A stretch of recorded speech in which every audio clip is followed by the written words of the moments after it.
Alright, so hello बच्चों, कैसे हो यार आप लोग? बढ़िया हो? पढ़ाई लिखाई ठीक से कर रहे हो? ठीक है, रिवीजन कर रहे हो? सबसे इंपॉर्टेंट चीज क्या है कि आप लोग रिवीजन करते रहो। जितनी मल्टीपल टाइम्स आप रिवीजन करोगे ऑर्गेनिक उतनी अच्छी होती चली जाएगी। और अब से कुछ प्रैक्टिस क्वेश्चंस भी आपको मिलना शुरू करेंगे। और आज हम लोग न्यूक्लियोफिलिक सब्स्टिट्यूशन रिएक्शन जो स्टार्ट किए थे उसको और डिटेल में करना शुरू करेंगे, प्रॉपर मैकेनिज्म के साथ न्यूक्लियोफिलिक सब्स्टिट्यूशन रिएक्शन को देखेंगे, इसके टाइप्स को देखेंगे और इसके इंपॉर्टेंट प्रॉपर्टीज को देखेंगे और ये समझेंगे कि कहां न्यूक्लियोफिलिक सब्स्टिट्यूशन रिएक्शन हो सकता है, कहां नहीं होगा, क्या क्या इंपॉर्टेंट कंडीशंस होने चाहिए और न्यूक्लियोफिलिक सब्स्टिट्यूशन रिएक्शन से रिलेटेड इंपॉर्टेंट पॉइंट्स जिससे डायरेक्ट क्वेश्चन बन सकते हैं, उनको भी कहीं ना कहीं आज हम लोग पढ़ लेंगे। तो होप करता हूं कि आप सब बढ़िया हो, अच्छे से अपने काम में लगे हुए हो। मेरा नाम विपुल पांडे है और चलिए शुरू करते हैं आज का ये अच्छी सी क्लास। समझ में आए बात? तो कहीं ना कहीं हम लोगों ने क्या पढ़ लिया था, हम लोगों ने नॉर्मल सा डेफिनेशन देख लिया था कि सर ये न्यूक्लियोफिलिक सब्स्टिट्यूशन रिएक्शन होता क्या है ना। हम लोगों ने नॉर्मल सी डेफिनेशन क्या देखी थी कि न्यूक्लियोफिलिक सब्स्टिट्यूशन रिएक्शन होता क्या है। सर क्या देखा था हम लोगों ने? जैसे सपोज करो कि हमारे पास क्या है, हमारे पास एक कंपाउंड है। सपोज करो हमारे पास एक कंपाउंड है ना, इसको मैंने क्या ले लूं, Cl। ठीक है, अब मैंने क्या किया, इसका रिएक्शन किसी न्यूक्लियोफाइल को, बेटा जो हमारा न्यूक्लियोफाइल होता है ना, एक सेकेंड रुकना बेटा, जो हमारे पास न्यूक्लियोफाइल होता है, न्यूक्लियोफाइल जो होता है, न्यूक्लियोफाइल को हम लोग Nu नेगेटिव से रिप्रेजेंट करते हैं ना। न्यूक्लियोफाइल को रिप्रेजेंट करने का जो शॉर्ट मेथड है वो क्या है, Nu नेगेटिव। आई थिंक इतनी बात आपको समझ में आती है। तो हमने क्या किया, हमने किसी न्यूक्लियोफाइल से इसका अटैक करवाया, यानी कि समझो कि हमारे पास ये क्या है, तो बोलोगे कि सर ये हो गया हमारे पास मिथाइल क्लोराइड। हमारे पास ये क्या हो गया बेटा, तो आप बोलोगे कि सर हमारे पास ये हो गया मिथाइल क्लोराइड। अब मैंने क्या किया कि इस मिथाइल क्लोराइड का रिएक्शन किसी एक न्यूक्लियोफाइल से कराया। किससे कराया? न्यूक्लियोफाइल से कराया। तो मैं तुमसे सबसे पहली बात पूछना चाहूंगा कि इस क्लोरीन और इस कार्बन में अधिक इलेक्ट्रोनेगेटिव कौन है? तो तुम क्या बोलोगे कि सर देखो जो क्लोरीन होता है वो अधिक इलेक्ट्रोनेगेटिव होता है कार्बन से। इसका मतलब अगर क्लोरीन कार्बन से बेटा अधिक इलेक्ट्रोनेगेटिव है तो क्लोरीन पे कैसा चार्ज आ जाएगा? तो बोलोगे कि सर क्लोरीन पे डेल्टा नेगेटिव आ जाएगा और कार्बन पे कैसा आएगा, डेल्टा पॉजिटिव आएगा। बहुत अच्छी बात है, बहुत अच्छी बात है। इसका मतलब क्या हुआ? इसका मतलब तुम ये बोलोगे कि सर इसका मतलब ये हुआ कि जो एक बॉन्ड में दो इलेक्ट्रॉन शेयर होते हैं, एक बॉन्ड में जो दो इलेक्ट्रॉन्स शेयर होते हैं, कहीं ना कहीं वो क्लोरीन की तरफ अधिक शिफ्टेड होंगे, कहीं ना कहीं वो क्लोरीन की तरफ अधिक शिफ्टेड होंगे। एक बॉन्ड में जो दो इलेक्ट्रॉन शेयर होते हैं वो क्लोरीन की तरफ अधिक शिफ्टेड होंगे। क्लोरीन की तरफ अधिक शिफ्टेड क्यों होंगे? क्या ये बात समझ में आती है? क्योंकि क्लोरीन की इलेक्ट्रोनेगेटिविटी कार्बन से अधिक है, जिस वजह से बॉन्ड के दोनों इलेक्ट्रॉन क्लोरीन की तरफ शिफ्टेड होंगे, जिसकी वजह से क्लोरीन पे डेल्टा नेगेटिव और कार्बन पे डेल्टा पॉजिटिव। ठीक बात है, ठीक बात है, हाँ सर ठीक बात है। अब चलो आगे चलते हैं। अब ये न्यूक्लियोफाइल है, न्यूक्लियोफाइल के पास क्या होता है? न्यूक्लियोफाइल के पास क्या होता है? तो तुम बोलोगे कि सर अगर न्यूक्लियोफाइल अच्छा न्यूक्लियोफाइल है, अगर न्यूक्लियोफाइल एक गुड न्यूक्लियोफाइल है, तो उसके पास हमेशा एक्सेस ऑफ इलेक्ट्रॉन्स होंगे, या फिर उसके पास लोन पेयर ऑफ इलेक्ट्रॉन होंगे, या उसके पास इलेक्ट्रॉन पेयर होंगे।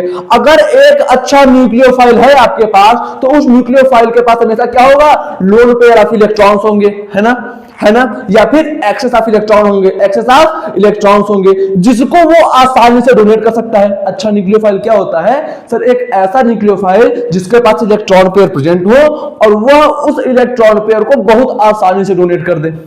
ठीक बात है, हाँ सर बिल्कुल ठीक बात है। तो अब देखो ये हमारे पास न्यूक्लियोफाइल है, ये क्या करेगा, इस न्यूक्लियोफाइल को साफ दिख रहा है कि ये तो है नेगेटिव, ये तो है नेगेटिव, हाँ सर नेगेटिव, और इसको ये डेल्टा पॉजिटिव दिख रहा है। तो क्या ये नेगेटिव और पॉजिटिव में एक अट्रैक्शन फील होगा कि नहीं? तुमको पता है नेगेटिव और पॉजिटिव में एक अट्रैक्शन फील होगा कि नहीं? सर हमको एक चीज पता है कि हमेशा अनलाइक अट्रैक्ट। समझ पा रहे बात को? सर बिल्कुल समझना है। इसका मतलब जो ये न्यूक्लियोफाइल है कहीं ना कहीं इस कार्बन के पास आने की कोशिश करेगा, इस कार्बन से चिपकने की कोशिश करेगा। ठीक बात है सर, बिल्कुल ठीक बात है, बहुत अच्छी बात बता रहे हो। तो अब मेरे को तुम्हें बात ये बताओ कि जब ये न्यूक्लियोफाइल यहां से उठेगा, इस कार्बन के पास जाएगा, तो ये कार्बन क्या करेगा? कार्बन ये करेगा कि जो ये बॉन्ड है, इस बॉन्ड को ब्रेक कर देगा, इस बॉन्ड को क्या कर देगा? तोड़ देगा। सर क्यों तोड़ देगा बॉन्ड को? इस बात को बताओ। सर इस बॉन्ड को कार्बन तोड़ेगा क्यों? इस बात को बताओ। समझते हैं आप और समझते हैं कार्बन मैक्सिमम कितने बॉन्ड बना सकता है बेटा? 4 बॉन्ड बना सकता है। कार्बन मैक्सिमम 4 बॉन्ड बना सकता है। यहां पे कितने बॉन्ड बना रखा है? तो बोल लोगे कि सर 3 हाइड्रोजन के साथ बना रखा है और 1 क्लोरीन के साथ। अब जब ये न्यूक्लियोफाइल आके यहां पे जुड़ने लगेगा तो कार्बन के 5 बॉन्ड हो जाएंगे। सही बात है? हाँ सर, इसका मतलब सर कार्बन 5 बॉन्ड तो बना नहीं सकता, यानी कि ये केस पॉसिबल नहीं है। तो कार्बन को कहीं ना कहीं 1 बॉन्ड हटाना पड़ेगा, 1 बॉन्ड तोड़ना पड़ेगा। तो कार्बन कौन सा बॉन्ड तोड़ेगा? कार्बन कौन सा बॉन्ड तोड़ेगा? बताओ बताओ बताओ। सबसे पहली बात तो ये आप मेरे को बताओ, सबसे पहली बात तो आप मेरे को ये बताओ न्यूक्लियोफाइल आ रहा है, 1 बॉन्ड टूटेगा। सबसे पहली बात ये बताओ, चांसेस अधिक किसके हैं? होमोलिटिक ब्रेकेज के या हेटेरोलिटिक ब्रेकेज के? ज्यादा चांसेस किसके हैं? तो तुम बोलोगे कि सर देखो यहां पर अच्छी खासी पोलैरिटी है, और हमने कोई हीट नहीं दे रखा।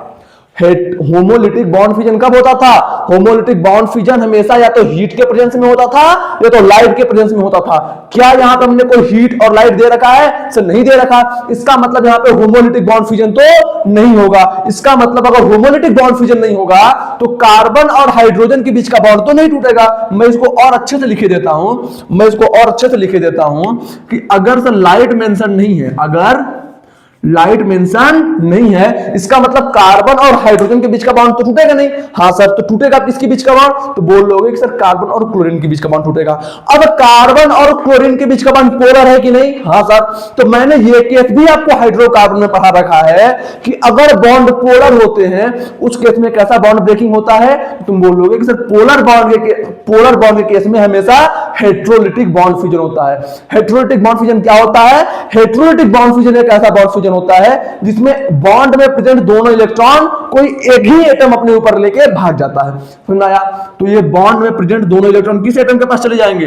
तो बोलोगे कि सर ये दोनों इलेक्ट्रॉन क्लोरीन के पास चले जाएंगे। क्यों चले जाएंगे? क्लोरीन अधिक इलेक्ट्रॉन एक्टिव है। समझ में आया? तो जब ये दोनों इलेक्ट्रॉन क्लोरीन के पास चले गए तो क्या बन गया? क्लोरीन बन गया नेगेटिव। क्या बन गया? क्लोरीन बन गया नेगेटिव। समझ पा रहे बात को? सर बिल्कुल समझ पा रहे हैं। और ये जो न्यूक्लियोफाइल है कहीं ना कहीं आकर इस कार्बन के साथ, ये न्यूक्लियोफाइल जो बचा कहीं ना कहीं आया और इस कार्बन के साथ जुड़ गया, क्या इतनी बात समझ में आती है? इसमें कोई दिक्कत? नो सर, इसमें कोई भी दिक्कत नहीं है। तो सिंपल सी बात अब ये देखो, सिंपल सी बात ये देखो कि इस रिएक्शन में हुआ क्या? एक न्यूक्लियोफाइल आया, दूसरे न्यूक्लियोफाइल को हटाया। एक न्यूक्लियोफाइल आता है, दूसरे न्यूक्लियोफाइल को हटाता है, उसके जगह पे खुद जुड़ जाता है। एक न्यूक्लियोफाइल आता है, दूसरे न्यूक्लियोफाइल को हटाता है, उसके जगह पे खुद जुड़ जाता है। समझ पा रहे हो? तो ये न्यूक्लियोफिलिक सब्स्टिट्यूशन रिएक्शन एक ऐसा रिएक्शन होता है जिसमें एक न्यूक्लियोफाइल आएगा, दूसरे न्यूक्लियोफाइल को हटाएगा और उसके जगह पे खुद जुड़ जाएगा। समझ पा रहे बात को? सर बिल्कुल समझ पा रहे हैं बात को। तो इस टाइप के रिएक्शन को हम लोग क्या कहते हैं? Nucleophilic substitution reaction. सर इसको थोड़ा सा और समझाओ, क्या ये क्लोरीन न्यूक्लियोफाइल है कि नहीं? तो तुम बोलोगे कि सर क्लोरीन जो है 17th ग्रुप का एलिमेंट है, यानी कि इसके वैलेंस शेल में ऑलरेडी 7 इलेक्ट्रॉन होते हैं, लेकिन इस पर नेगेटिव चार्ज होने की वजह से इसके पास एक एक्सेस ऑफ इलेक्ट्रॉन है, यानी कि इसके पास 8 इलेक्ट्रॉन होंगे। क्या ये क्लोरीन न्यूक्लियोफाइल का काम नहीं कर पाएगा? तो बोलोगे कि सर क्लोरीन भी बिल्कुल न्यूक्लियोफाइल का काम करेगा। तो कहीं ना कहीं ये भी न्यूक्लियोफाइल, ये भी न्यूक्लियोफाइल। तो न्यूक्लियोफिलिक सब्स्टिट्यूशन रिएक्शन में एक न्यूक्लियोफाइल दूसरे न्यूक्लियोफाइल को रिप्लेस करता है। अच्छा, अब तुमको एक बात बताता हूं, प्रकृति का नियम क्या है, नेचर का क्या लॉ है कि हमेशा ताकतवर इंसान या फिर ताकतवर चीज कमजोर चीजों पे भारी पड़ती है। तो इसका मतलब जो न्यूक्लियोफाइल आएगा दूसरे न्यूक्लियोफाइल को हटाने के लिए, क्या ये एक स्ट्रांग होगा? क्या ये इससे स्ट्रांग होगा? और ये क्या हो जाएगा हमारा? वीक। क्या हो जाएगा हमारा? वीक। क्या इतनी बात समझ में आती है? न्यूक्लियोफिलिक मतलब न्यूक्लियोफाइल, सब्स्टिट्यूशन मतलब इसको एक बंदे को हटा रहा है, सब्स्टिट्यूट करना। रिएक्शन मतलब आप समझ पा रहे हो कहीं ना कहीं प्रोडक्ट और रिएक्टेंट डिफरेंट है, तो एक टाइप का रिएक्शन हो गया। समझ पा रहे बात को? तो इसको न्यूक्लियोफिलिक सब्स्टिट्यूशन रिएक्शन क्यों कहते हैं? समझ में आया? इतनी बात अच्छे से समझ गए? जल्दी से इसको लिखो, जल्दी से इसको एक बार लिख लो।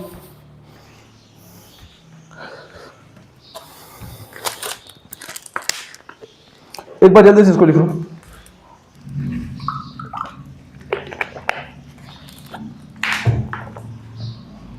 हो गया? मिटा दूं? चलो,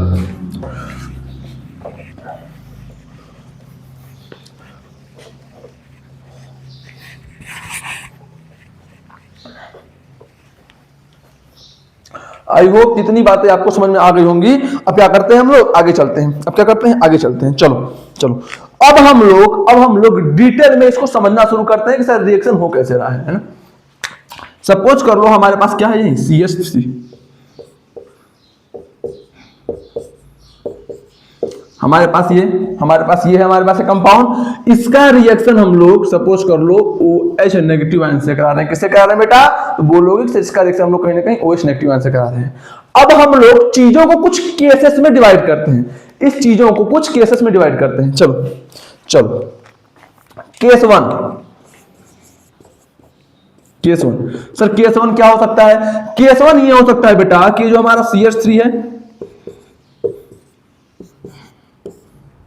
ये है, इस पे पहले OH नेगेटिव आयन आया और इस पे कर दिया अटैक। इस पे क्या कर दिया, अटैक। यानी कि केस वन में ये चांस बन गया, केस वन में पहली बात ये हो गया, हम लोग ये समझ देते हैं, केस वन में ये हो गया कि पहले OH नेगेटिव आयन आया, पहले ये OH नेगेटिव आयन आया, इस कार्बन के साथ बॉन्ड बनाया, ये प्रोसेस ए हो गया और ये प्रोसेस बी हो गया। ए क्या है और ये बी क्या है, ए क्या है, ए है हमारा प्रोसेस ए जो है ये क्या है, बॉन्ड फॉर्मेशन। क्या है, बॉन्ड फॉर्मेशन।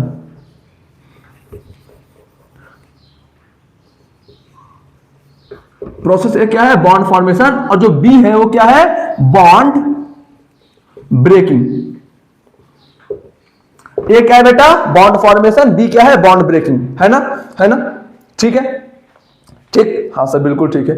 केस टू क्या हुआ, इसमें केस वन में क्या हो रहा है, केस वन में ये हो रहा है कि ए हैपेंस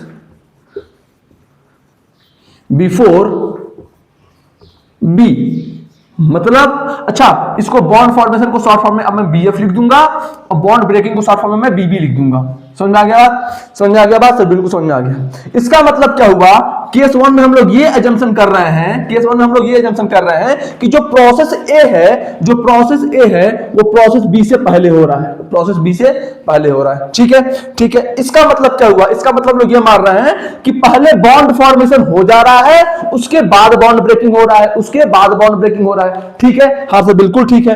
अब आओ अगर केस वन को हम लोग ध्यान से देखें तो जब ये बॉन्ड फॉर्मेशन हो गया, पहले बॉन्ड फॉर्मेशन हो गया, बाद में बॉन्ड ब्रेकिंग हुआ, तो बॉन्ड फॉर्मेशन होने के बाद इस कार्बन के 1 2 3 4 5 बॉन्ड है, तो यहां पे क्या लिखूं, 5 बॉन्ड्स ऑफ कार्बन। कार्बन के कितने बॉन्ड्स हो गए बेटा, बोलोगे सर कार्बन के 5 बॉन्ड हो गए। क्या ये पॉसिबल है, अगर प्रोसेस ए पहले हो गया, यानी कि बॉन्ड फॉर्मेशन पहले हो गया बॉन्ड ब्रेकिंग से, तो कार्बन के कितने बॉन्ड बन गए, तो बोलोगे कि सर कार्बन के 5 बॉन्ड बन गए। तो क्या कार्बन कभी 5 बॉन्ड बना सकता है, क्या ये पॉसिबल है, जल्दी बताओ। तो तुम बोल रहे होगे कि सर कार्बन की औकात ही होती है 4 बॉन्ड बनाने की, यहां पे 5 बॉन्ड बना दिया है, इसका मतलब ये नॉट पॉसिबल, ये केस नॉट पॉसिबल। इसका मतलब इसको हम लोग क्या कर देंगे, रिजेक्ट कर देंगे। इसका मतलब इस केस को हम लोग क्या कर देंगे बेटा, रिजेक्ट कर देंगे। पहले इसको लिखो, केस वन क्या हो गया, रिजेक्ट हो गया। क्यों रिजेक्ट हो गया, आपको समझ में आया बात, केस वन रिजेक्ट क्यों होगा, क्या आपको ये बात समझ में आती है, लिखो जल्दी से इसको, जल्दी लिखो, लिख लिया, हो गया, मिटाऊं, चलो मिटा देता हूं, है ना। अब आओ, केस वन समझ में आया, सर केस वन में सर कार्बन 5 बॉन्ड बना नहीं सकता, इस वजह से केस वन को हम लोग रिजेक्ट कर देंगे। दूसरा केस क्या हो गया, आओ केस टू पे आते हैं। किस पे आते हैं बेटा, केस टू पे आते हैं। ए बच्चा, ए बाबू, ए लल्ला, समझ में आ रहा है ना, कोई दिक्कत नहीं है ना, आसान चीजें चल रही है ना, एकदम थोड़ा सा दिमाग लगा के समझते रहना, बहुत आसान से चीजें चल रही हैं, एकदम अच्छे से समझ जाओगे, ठीक है। मैं अपनी तरफ से पूरी जान लगा दूंगा, अपनी तरफ से पूरी एनर्जी दिखाऊंगा, लेकिन तुम भी थोड़ा सा दिमाग लगा के समझते रहना, ठीक है। ऐसा मत करना कि बैठे यहाँ पे हो, दिमाग कहीं और, घोड़े बेच के कुछ काम नहीं होता है, थोड़ा सा पढ़ना पड़ता है, थोड़ा दिमाग लगाना पड़ता है ना। आओ केस टू पे आते हैं। केस टू पे यही मॉलिक्यूल है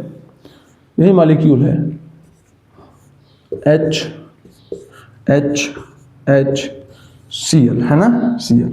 यहाँ पे है OH, यहाँ पे है हमारा, इसको मैं अच्छे से लिख देता हूं इस तरह से, OH नेगेटिव, ठीक। अब पहले यहाँ पे क्या हो रहा है, ये प्रोसेस था B, और ये बंदा था, ये प्रोसेस था ए। यहां पे क्या होता है भाई, केस टू में क्या लिखता हूं, केस टू में लिखता हूं कि बी हैपेंस बिफोर ए। यानी कि जो बॉन्ड, बी मतलब क्या, बॉन्ड ब्रेकिंग, बी मतलब क्या, बी प्रोसेस मतलब क्या, बॉन्ड टूटने का प्रोसेस। यानी कि केस टू में क्या मान रहा हूं कि जो बॉन्ड टूटने का प्रोसेस है वो पहले हो रहा है बॉन्ड बनने के प्रोसेस से। केस टू में क्या मान रहा हूं कि जो बॉन्ड ब्रेकिंग वाला प्रोसेस है ये पहले हो रहा है किससे, बॉन्ड फॉर्मेशन वाले प्रोसेस से। समझ गए बात को? हाँ सर। तो अब आगे देखते हैं कि अगर पहले बॉन्ड टूट गया, अगर पहले बॉन्ड टूट गया तो क्या बना, C H H H positive, ये बना सर, बिल्कुल ये बना। ठीक, अब ये पहले बॉन्ड टूट गया, अब बॉन्ड टूटने के बाद क्या हो रहा है, बॉन्ड फॉर्मेशन हो रहा है। यही लिखा है ना कि बी हैपेंस बिफोर है, यानी कि पहले बी, यानी कि पहले बॉन्ड टूटता है, फिर ए मतलब फिर बॉन्ड बनता है। तो अब उसके बाद क्या होगा, तो बोल रहे हो कि सर उसके बाद अब क्या होना है, अब ये जो OH नेगेटिव आयन है कहीं ना कहीं इस पॉजिटिव पर अटैक करेगा और क्या बना लेगा, C H H O H और H, ये बना लेगा, ये बना लेगा। तो क्या ये केस अलाउ है कि नहीं, तो बोलोगे कि सर इस केस में पहले कार्बोकेटायन बना और सर यहाँ पे कार्बन की 4 बॉन्ड है, इस केस में तो हमको कोई प्रॉब्लम नहीं लगती। इसका मतलब ये केस क्या है, अलाउ है। ये केस क्या है, अलाउ है। यहां पे कोई डाउट, यहां पे कोई डाउट, बोलो यहां पे कोई डाउट, तो बोलोगे कि सर यहां पे कोई डाउट नहीं है। जल्दी से इस बात को भी लिखो, जल्दी से इस बात को भी लिखो। यानी कि केस 1 नॉट अलाउड था, केस 2 अलाउड है। ठीक है, केस 2 अलाउड है, क्यों, क्योंकि यहां पे कार्बन 4 बॉन्ड बना रहा है, कार्बोकेटायन का फॉर्मेशन हो रहा है, इसमें कोई भी ऐसी दिक्कत वाली बात हमें नजर नहीं आई। चलो जल्दी लिखो, जल्दी लिखो।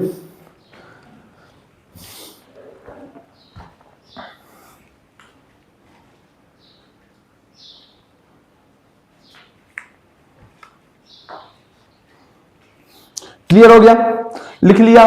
चलो चलो चलो, अब एक बात ध्यान से सुनो, अब एक बात ध्यान से सुनो। यहां पे क्या हुआ, बेसिकली यहां पे कार्बोकेटायन का फॉर्मेशन हुआ है। अब हम लोग इस रिएक्शन को अगर ध्यान से देखें तो पहले स्टेप में बना कार्बोकेटायन और दूसरे स्टेप में हमारा OH नेगेटिव आयन अटैक किया और क्या बना हमारा, मिथेनॉल। क्या बना हमारा, मिथेनॉल, यानी कि अल्कोहल।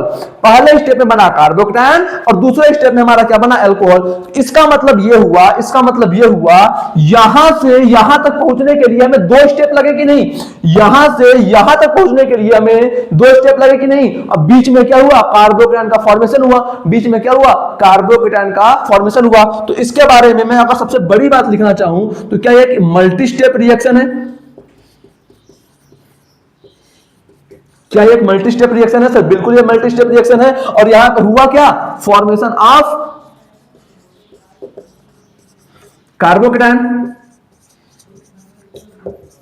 एक मिनट देख लो दिखाई दे रहा है कि नहीं, हुआ क्या, तो बोलोगे कि सर यहां पे फॉर्मेशन ऑफ कार्बोकेटायन हुआ। क्या हुआ, फॉर्मेशन ऑफ कार्बोकेटायन हुआ। अब देखो क्या ये न्यूक्लियोफिलिक सब्स्टिट्यूशन है, तो बोलोगे कि सर बिल्कुल है। क्यों, क्योंकि एक न्यूक्लियोफाइल आता है, दूसरे न्यूक्लियोफाइल को हटाता है, उसके जगह पे खुद लग जाता है। यानी कि सर ये न्यूक्लियोफिलिक सब्स्टिट्यूशन भी है, मल्टी स्टेप रिएक्शन भी है, मल्टी स्टेप रिएक्शन भी है, और यहां पे फॉर्मेशन ऑफ कार्बोकेटायन भी हो रहा है, यहां पे फॉर्मेशन ऑफ कार्बोकेटायन भी हो रहा है। तो ऐसा न्यूक्लियोफिलिक सब्स्टिट्यूशन रिएक्शन जो मल्टी स्टेप हो वाया फॉर्मेशन ऑफ कार्बोकेटायन, तो हम लोग उसको क्या बोल देते हैं, तो हम लोग उसको बेटा बोल देते हैं SN1 रिएक्शन। क्या बोल देते हैं, SN1 रिएक्शन। क्या यह बात क्लियर होती है, क्या यह बात क्लियर होती है कि किस टाइप का न्यूक्लियोफिलिक सब्स्टिट्यूशन रिएक्शन है? बोलोगे कि सर ये SN1 रिएक्शन है। सर ये SN1 ही क्यों है, इसको भी मैं बताऊंगा, लेकिन पहले अभी के लिए इतना लिखो। इस पे भी आते हैं हम लोग, केमिकल काइनेटिक्स का यहां पे क्या रोल होता है, और अच्छे से चीजों को समझते हैं। तो जल्दी इसको लिख लो, जल्दी इसको लिख लो।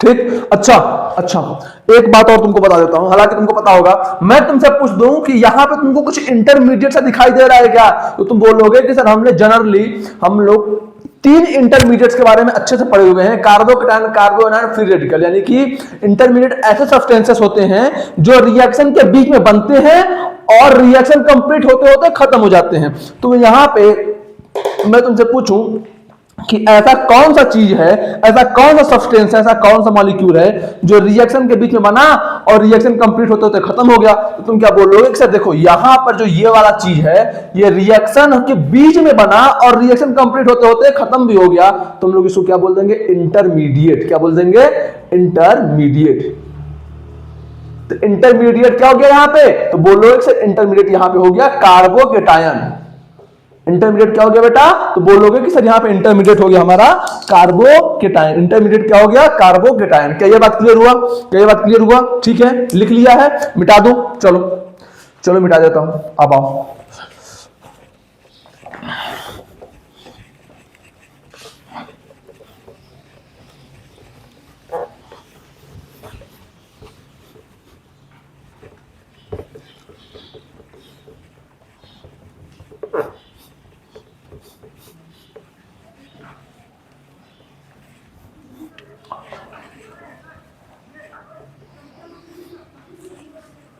ठीक है, अब आओ केस 3 पे चलते हैं। केस 2 भी समझ में आ गया? कोई दिक्कत केस 2 में? नहीं सर, केस 2 में भी कोई दिक्कत नहीं है। अब आओ केस 3 पे चलते हैं। किस पे चलते हैं? केस 3 पे। केस 3 में क्या था? हमारा मॉलिक्यूल यही था, CHHH Cl। कहीं ना कहीं हम लोग इसका OH नेगेटिव आयन से रिएक्शन करा रहे थे, है ना? यही था। और केस 3 समझते हैं। केस 3 में, केस 3 में मैं लिखता हूं, केस 3 में मैं लिखता हूं A and B happens simultaneously, है ना? यानी कि A और B एक साथ हो जाए। केस 3 क्या लिखता हूं? केस 3 में मैं ये लिखता हूं तीसरा चांस। पहला चांस क्या था कि या तो पहले बॉन्ड बन जाए बाद में बॉन्ड टूटे। दूसरा चांस क्या था कि पहले बॉन्ड टूट जाए फिर बॉन्ड बने। और तीसरा चांस क्या हो सकता है कि सर जितना बॉन्ड बन जाए उतना ही बॉन्ड टूट जाए, यानी कि बॉन्ड बनना और बॉन्ड टूटना दोनों साथ साथ हो। आओ देखते हैं, देखते हैं। चलो यही था हमारे पास H H H। ये क्या था? Cl था। ये क्या था? Cl था। समझ में? समझ गए बात? यहाँ पे हो क्या रहा था? बेसिकली हमारे पास जो OH नेगेटिव है इसका यहाँ पे अटैक हो रहा था, है ना? तो मैं केस 3 क्या मान रहा हूं कि A और B बिल्कुल साथ साथ हो। इसका मतलब अगर हम लोग इसको ध्यान से बनाना चाहें, तो A और B अगर साथ साथ होगा, इसका मतलब क्या? इसको ऐसे लिख लो, इसको पहले हम लोग ऐसे लिख लेते हैं HH, है ना? इसका मतलब क्या कुछ ऐसा। ये बेसिकली क्या है बेटा? ये प्रोसेस है BF और ये प्रोसेस क्या है? BB मतलब बॉन्ड ब्रेकिंग और BF मतलब बॉन्ड फॉर्मेशन और BB मतलब बॉन्ड ब्रेकिंग। यानी कि जितना OH इस कार्बन से जुड़ा है, ये OH, इसको ऐसे समझो ये OH नेगेटिव, ये जो OH नेगेटिव आयन है, वो जितना कार्बन के पास आया है, ये Cl नेगेटिव आयन कार्बन से उतना दूर चला गया। जितना ये OH नेगेटिव आयन कार्बन के पास आया है उतना ये Cl नेगेटिव आयन कार्बन से दूर चला गया। यानी कि यहां पे अगर ये OH नेगेटिव आयन कार्बन के पास आ रहा है, मैं फिर से रिपीट कर रहा हूं, अगर ये OH नेगेटिव आयन कार्बन के पास आ रहा है तो ये प्रोसेस क्या हो जाएगा? बोलोगे कि सर ये प्रोसेस हो जाएगा बॉन्ड फॉर्मेशन का प्रोसेस। कौन सा प्रोसेस हो जाएगा? बॉन्ड फॉर्मेशन का प्रोसेस। और अगर ये Cl नेगेटिव आयन इस कार्बन से दूर जा रहा है तो ये प्रोसेस क्या हो जाएगा? बॉन्ड ब्रेकिंग का प्रोसेस। क्या हो जाएगा? बॉन्ड ब्रेकिंग का प्रोसेस। तो इसका मतलब मैं तुमसे बस ये बोलना चाह रहा हूं कि ऐसा केस हो सकता है कि नहीं कि जितना बॉन्ड ये बना हुआ है, यहां पे जितना बॉन्ड कार्बन और ऑक्सीजन के बीच में बना हुआ है, जितना फोर्स ऑफ अट्रैक्शन कार्बन और ऑक्सीजन के बीच में डेवलप हुआ, उतना ही बॉन्ड यहां पे ब्रेक हो गया, उतना ही कार्बन और क्लोरीन के बीच का बॉन्ड ब्रेक हो गया। तो सिंपल सी बात है सर कि ये क्या हो गया? एक हमारा पार्शियल बॉन्ड हो गया। अगर देखो ये एक पार्शियल बॉन्ड है, तो मैं अगर यहाँ पे कार्बन के पास टोटल नंबर ऑफ बॉन्ड्स कितने हैं अगर ये गिनना चाहूं तो बोलूंगा कि सर एक बॉन्ड ये, दो बॉन्ड ये, तीन बॉन्ड ये, आधा बॉन्ड ये हो गया, आधा बॉन्ड ये हो गया। अरे ये आधा बॉन्ड बना, ये आधा बॉन्ड टूटा। यहाँ पे आधा बॉन्ड का फॉर्मेशन हुआ और यहाँ पे आधा बॉन्ड का फ्यूजन हुआ। यहाँ पे आधा बॉन्ड का फॉर्मेशन हुआ, यहाँ पे आधा बॉन्ड का ब्रेकिंग हुआ। तो ये आधा और ये आधा मिला के एक ही हुआ कि नहीं? तो यहाँ पे भी कार्बन के कितने बॉन्ड हैं? यहाँ पे भी कार्बन के तो हैं 4 बॉन्ड। यहां पर भी कार्बन के 4 बॉन्ड ही है। समझ गए बात को, समझ गए बात को। तो ये केस अलाउ है कि नहीं, तो बोलोगे कि सर ये केस भी बिल्कुल अलाउ है। क्यों? क्योंकि जितना बॉन्ड बन रहा है उतना ही बॉन्ड टूट भी रहा है, यानी कि केस 3 भी अलाउड है, केस 3 भी अलाउड है। समझ में आया, समझ में आया, हाँ से बिल्कुल समझ में आया। तो अब ध्यान से देखो, अब ध्यान से देखो, फर्दर ये रिएक्शन क्या होगा, कुछ टाइम के बाद एक ऐसी स्थिति आ जाएगी कि OH नेगेटिव आयन पूरी तरह से इस कार्बन से जुड़ चुका होगा और ये Cl नेगेटिव जो है और ये जो क्लोरीन है वो पूरी तरह से इस कार्बन से दूर जा चुका होगा। तो एक टाइम ऐसा आएगा कि ये जो हमारा स्ट्रक्चर है कुछ ऐसा बन चुका होगा, है ना, प्लस आप Cl नेगेटिव। समझ गए बात को, हाँ सर बिल्कुल समझ गए बात को। यहाँ पे सर बॉन्ड बनना और बॉन्ड टूटना एक साथ चल रहा है, तो ये प्रोसेस अलाउड है कि नहीं, तो बोल लोगे कि सर ये प्रोसेस भी अलाउड है।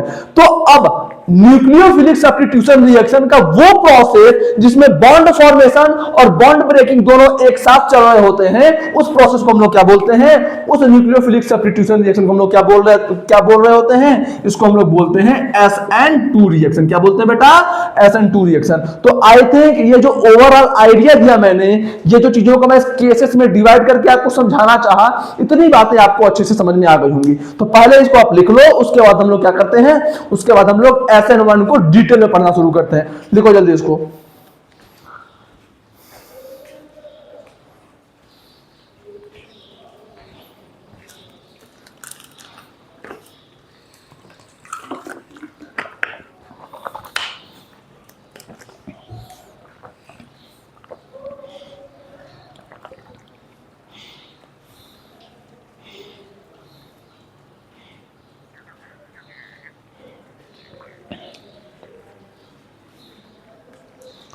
हो गया बेटा, हो गया, मिटा दूं, चलो।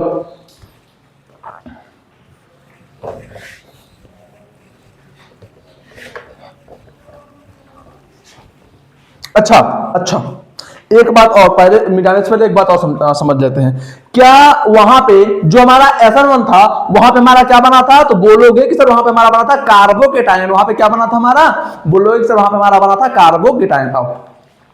यहां पे कोई इंटरमीडिएट का फॉर्मेशन हो रहा है क्या, यहां पे कोई इंटरमीडिएट का फॉर्मेशन हो रहा है क्या, मतलब carbocation, carbon ion, carbene, free radical, नाइट्रीन, कुछ भी ऐसा दिख रहा है यहां पे, कुछ भी ऐसा दिख रहा है यहां पे, बोलो बोलो।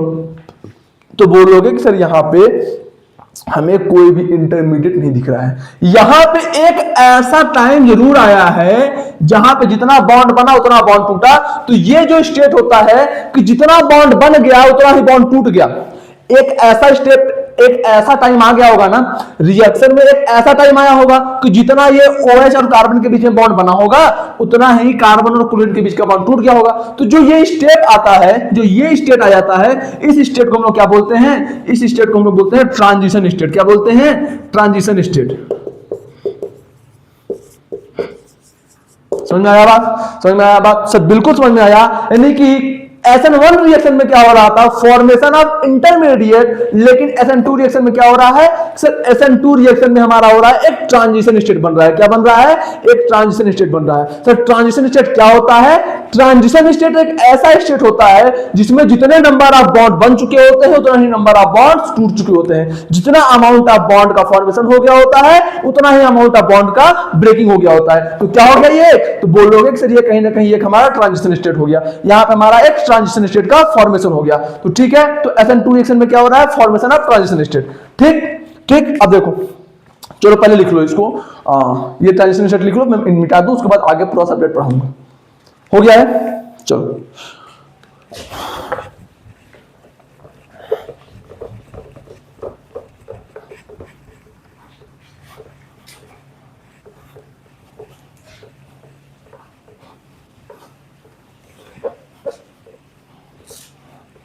ठीक ठीक, तो आई थिंक ये तीनों स्टेप, ये तीनों केसेस आपको अच्छे से समझ में आ गए होंगे। अब वन बाय वन हम लोगों ने दो टाइप के रिएक्शन पढ़े अभी यहाँ पे बेसिकली अभी हम लोगों ने दो टाइप के रिएक्शन पढ़े, एक SN1 और एक SN2। तो अब क्या करते हैं, SN1 और SN2 दोनों को एकदम डिटेल में पढ़ना शुरू करते हैं। क्या करते हैं, दोनों को डिटेल में पढ़ना शुरू करते हैं। ठीक, तो सबसे पहले हेडिंग डाल लो, सबसे पहले हेडिंग डाल लो, यूनिमॉलिक्यूलर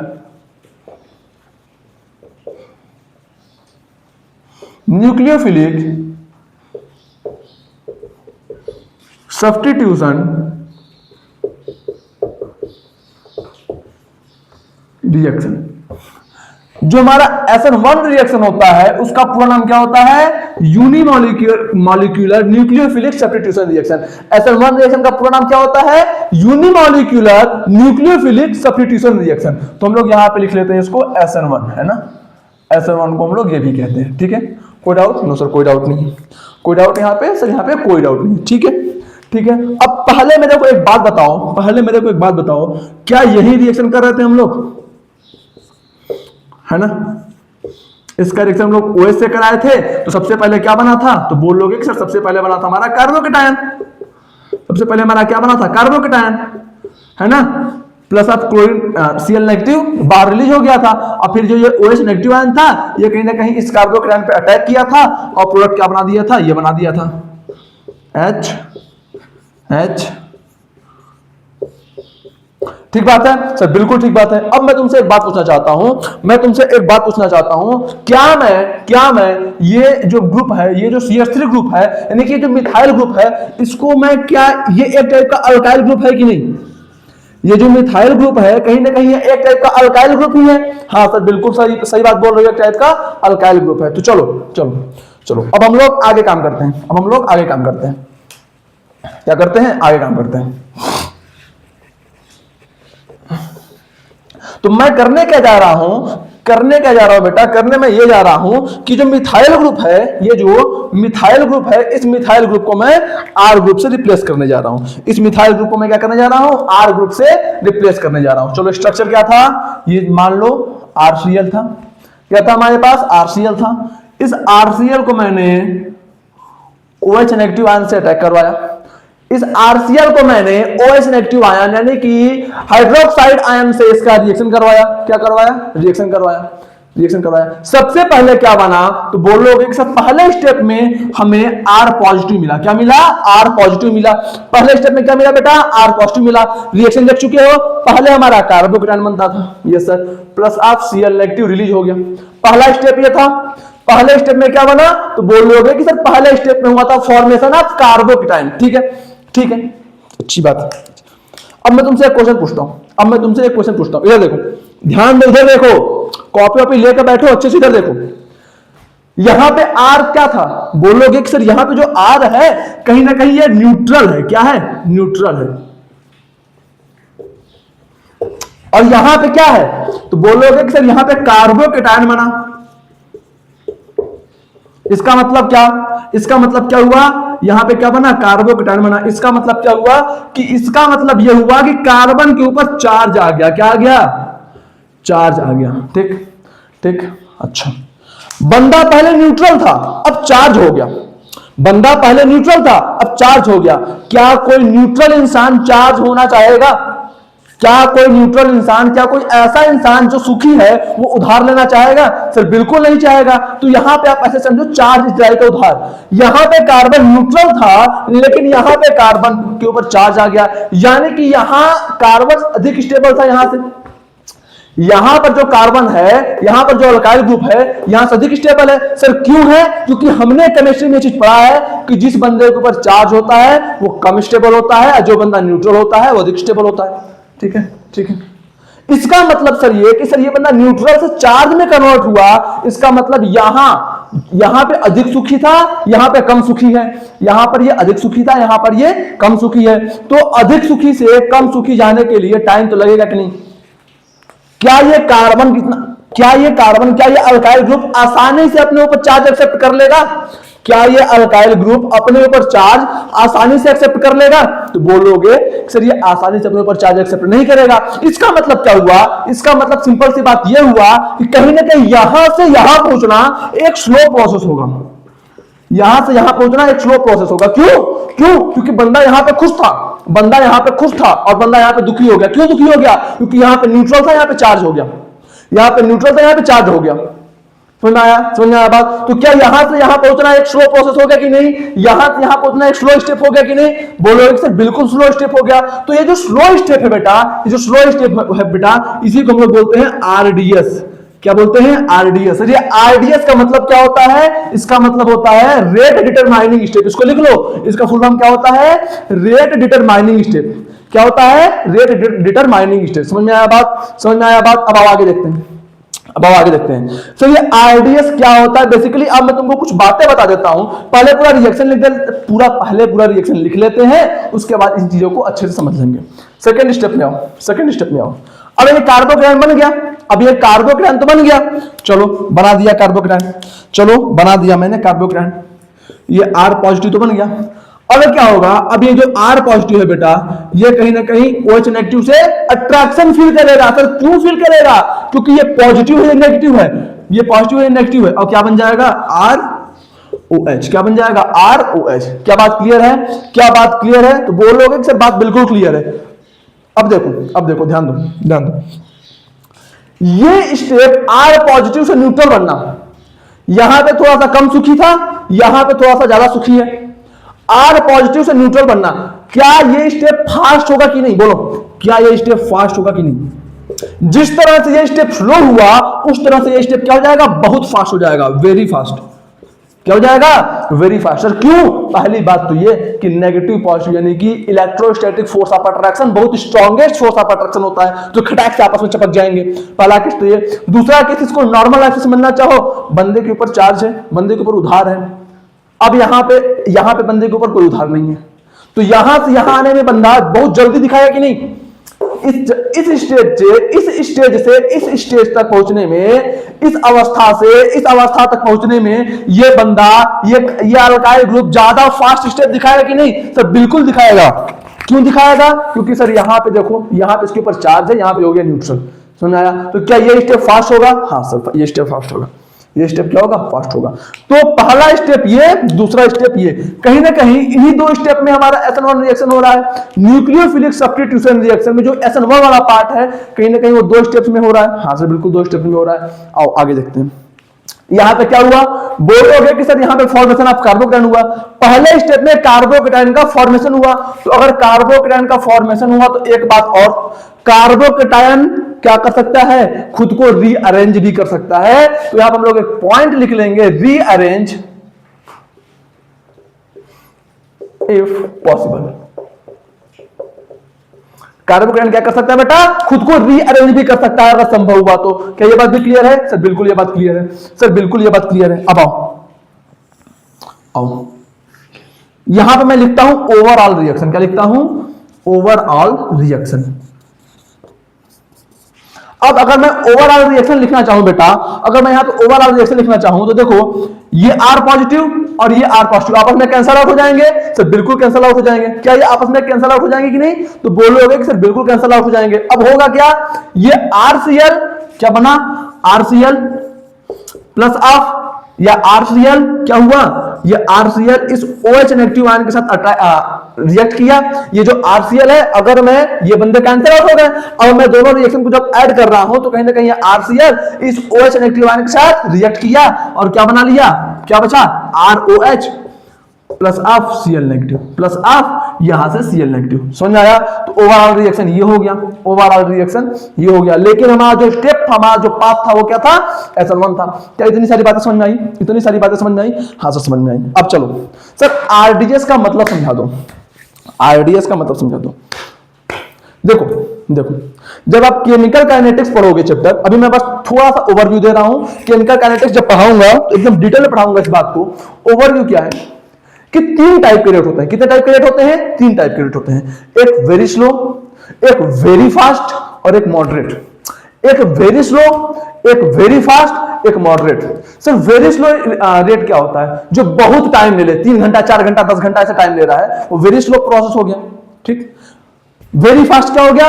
विद इन सेकेंड्स जो हो जाए, विद इन माइक्रो सेकेंड्स जो हो जाए, विद इन नैनो सेकेंड्स जो हो जाए, यानी कि बहुत फास्ट जो हो जाता है ना खटाक से, वो क्या हो जाता है? Very fast step. तो मुझे ये बताओ, क्या तुम्हारे पास इतना टाइम है कि जो बहुत स्लो स्टेप होगा उसको मेजर कर पाओ? उसको करोगे मेजर? बैठ के 4 घंटे लगा के उसको मेजर किए जा रहे हो, करोगे? सर नहीं करेंगे। और अगर बहुत फास्ट रिएक्शन हो गया, विद इन नैनो सेकंड हो गया, उसको मेजर कर पाओगे? तो बोलोगे कि सर उसको भी मेजर नहीं कर पाएंगे। क्यों? समझ ही नहीं आएगा। कैसे करें? समझ गए बात को? टाइम का पता नहीं चलेगा, बहुत जल्दी मॉलिक्यूल अट्रैक्ट होकर प्रोडक्ट बना देंगे।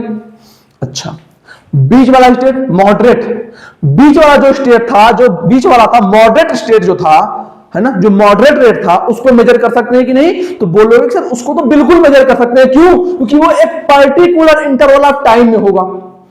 अब आओ देखो, वो रेट जो एक पर्टिकुलर इंटरवल ऑफ टाइम में हो, यानी कि ना बहुत फास्ट हो ना बहुत स्लो हो, वही रिएक्शन की रेट डिसाइड करती है। वो स्टेट या फिर वो स्टेट जो एक पर्टिकुलर इंटरवल ऑफ टाइम में हो, मतलब ना बहुत फास्ट हो, फिर से बोल रहा हूं, वो स्टेट जो बहुत ना तो बहुत फास्ट हो ना तो बहुत धीरे हो, वही क्या होता है, वही रिएक्शन के रेट को डिसाइड करता है। और उस स्टेप को हम लोग क्या कहते हैं? उस स्टेप को हम लोग क्या कहते हैं? Rate determining step. उस स्टेप को क्या कहते हैं? Rate determining step. ठीक है, अब देखो मेरे बात को ध्यान से समझो, यहां से यहां कार्बोकेटायन बना, क्या कार्बोकेटायन बनने में 4-6 घंटा ले लिया? क्या बोलोगे सर नहीं, मैक्सिमम 2 से 3 मिनट लिया होगा। तो क्या इस टाइम को हम लोग मेजर कर लेंगे आराम से? सर बिल्कुल कर लेंगे। तो अगर हम लोग इस टाइम को मेजर कर लेंगे तो यहां से कार्बोकेटायन बनने का जो प्रोसेस हो गया उसको हम लोगों ने बोल दिया रेट डिटरमाइनिंग स्टेप। क्यों? क्योंकि ये पूरे रिएक्शन का सबसे स्लो स्टेप होगा। सर क्यों सबसे स्लो स्टेप होगा? मैं पूछता हूं, देखो जैसे ही ये R पॉजिटिव बना, क्या ये OH नेगेटिव से चपकने में कोई टाइम लगाएगा, कोई देरी करेगा? बोलोगे कि सर कोई देरी नहीं करेगा। मैं पूछूंगा क्यों नहीं करेगा, तो बोलोगे कि सर देखो ये भी आयन है, ये भी आयन है, और दो आयन्स के बीच में इलेक्ट्रोस्टैटिक फोर्स ऑफ अट्रैक्शन लगता है, जो कि one of the strongest force of attraction है। यानी कि ये बहुत फास्ट, बहुत तेजी से बंदा बन जाएगा, बहुत तेजी से ये दोनों आपस में चपक के ये बना देंगे, बहुत जल्दी ही ये दोनों आपस में कंबाइन होकर ये बना देंगे। समझ गए बात को? समझ गए बात को? समझ गए बात को? क्या बोलोगे सर? बिल्कुल समझ गए, बिल्कुल समझ गए सर, कोई दिक्कत नहीं है। तो क्या इस स्टेप को मेजर कर पाओगे? यहां से यहां मेजर कर पाओगे? बोलोगे सर इसको हम लोग मेजर नहीं कर सकते। क्यों नहीं मेजर कर सकते? सर इसलिए नहीं मेजर कर सकते क्योंकि ये विद इन सेकेंड्स हो जाएगा, विद इन सेकेंड्स हो जाएगा, यानी कि ये वेरी फास्ट रिएक्शन हो गया, ये वेरी फास्ट रिएक्शन हो गया। ये यहां से यहां ना मॉडरेट रिएक्शन हो गया। तो कई इसी वजह से हम लोग जो कार्बोकेटायन फॉर्मेशन वाला जो स्टेप होता है इसको हम लोग क्या बोलते हैं? Rate determining step. तो जो हमारा न्यूक्लियोफिलिक सब्स्टिट्यूशन रिएक्शन में जो हमारा SN1 होता है, जो हमारा यूनिमॉलिक्यूलर न्यूक्लियोफिलिक सब्स्टिट्यूशन रिएक्शन होता है, उसका जो हमारा स्टेप 1 है वो क्या होता है? Rate determining step. इसका जो स्टेप 1 है वो क्या होता है? Rate determining step. समझ आया? समझ आया? यानी कि ये क्या होता है? पूरे ओवरऑल दोनों स्टेप में पूरे ओवरऑल रिएक्शन का सबसे स्लोवेस्ट स्टेप होता है। जो स्टेप 1 होता है ये ओवरऑल रिएक्शन का सबसे स्लोवेस्ट स्टेप होता है। क्या ये बात अच्छे से क्लियर हुआ? क्या ये कॉन्सेप्ट अच्छे से आप समझ गए? ये कॉन्सेप्ट क्या आप बहुत अच्छे से समझ गए? इसमें आपको कोई दिक्कत नहीं हुआ? अगर आप सारी बातें अच्छे से समझ गए, उसमें अगर आपको कोई दिक्कत नहीं है तो इसको पहले लिख लो, उसके बाद धीरे धीरे हम लोग आगे की बातें करना शुरू करते हैं। ठीक है, लिखो।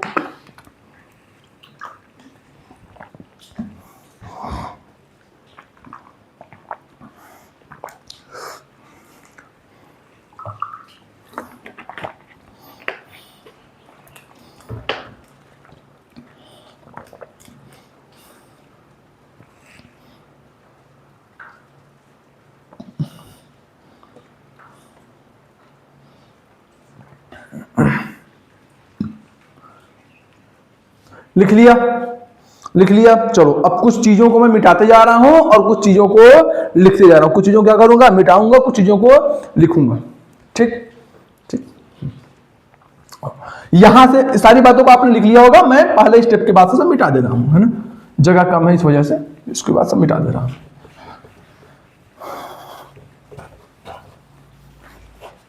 कुछ पॉइंट्स को लिख रहा हूं, है ना।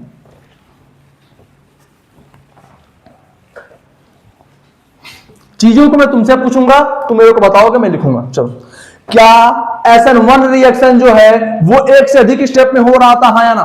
SN1 रिएक्शन जो है वो एक से अधिक स्टेप में हो रहा था, हाँ या ना? तो बोलोगे सर बिल्कुल। SN1 रिएक्शन कितने स्टेप में हो रहा था? तो बोलोगे सर SN1 रिएक्शन 2 स्टेप में हो रहा था।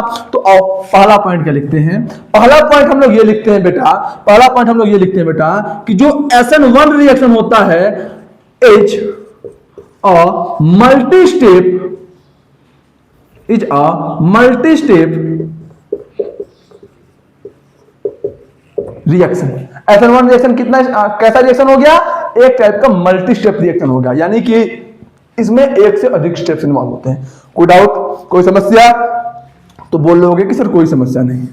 अब मैं तुमसे अगला चीज पूछता हूं, जो रेट ऑफ रिएक्शन है ना, रेट ऑफ रिएक्शन जो है वो किस बात पर डिपेंड करेगा? रेट ऑफ रिएक्शन किस बात पर डिपेंड करेगा? मतलब रेट ऑफ रिएक्शन का मतलब क्या कि रिएक्शन कितना फास्ट होगा या रिएक्शन कितना स्लो होगा, ये किस बात पर डिपेंड करेगा? तो तुम क्या बोलोगे कि सर ये इस कार्बोकेटायन पर डिपेंड करेगा। मैं पूछूंगा क्यों, तो तुम बोलोगे कि सर जितना जल्दी ये कार्बोकेटायन बनेगा उतना फास्ट रिएक्शन होगा, जितना देर में ये कार्बोकेटायन बनेगा उतना स्लो रिएक्शन होगा। क्यों? क्योंकि स्टेप 2 तो बहुत फास्ट है, स्टेप 2 में तो हमें कुछ देखा ही नहीं है, हमें तो बस यहां पे देखना है कि जितना जल्दी ये R पॉजिटिव बनता है उतना फास्ट, और जितना जल्दी, जितना धीरे, जितना लेट में R पॉजिटिव बनता है उतना स्लो रिएक्शन। ठीक बात है? हाँ सर, हाँ सर। तो अब मैं तुमसे एक चीज पूछना चाहता हूं कि R पॉजिटिव फास्ट कब बनेगा? R पॉजिटिव यानी कि ये हमारा कार्बोकेटायन फास्ट कब बनेगा? तुम क्या बोलोगे कि सर कार्बोकेटायन फास्ट तब बनेगा जब ये कार्बोकेटायन स्टेबल हो, जब ये कार्बोकेटायन स्टेबल हो। और कार्बोकेटायन धीरे कब बनेगा?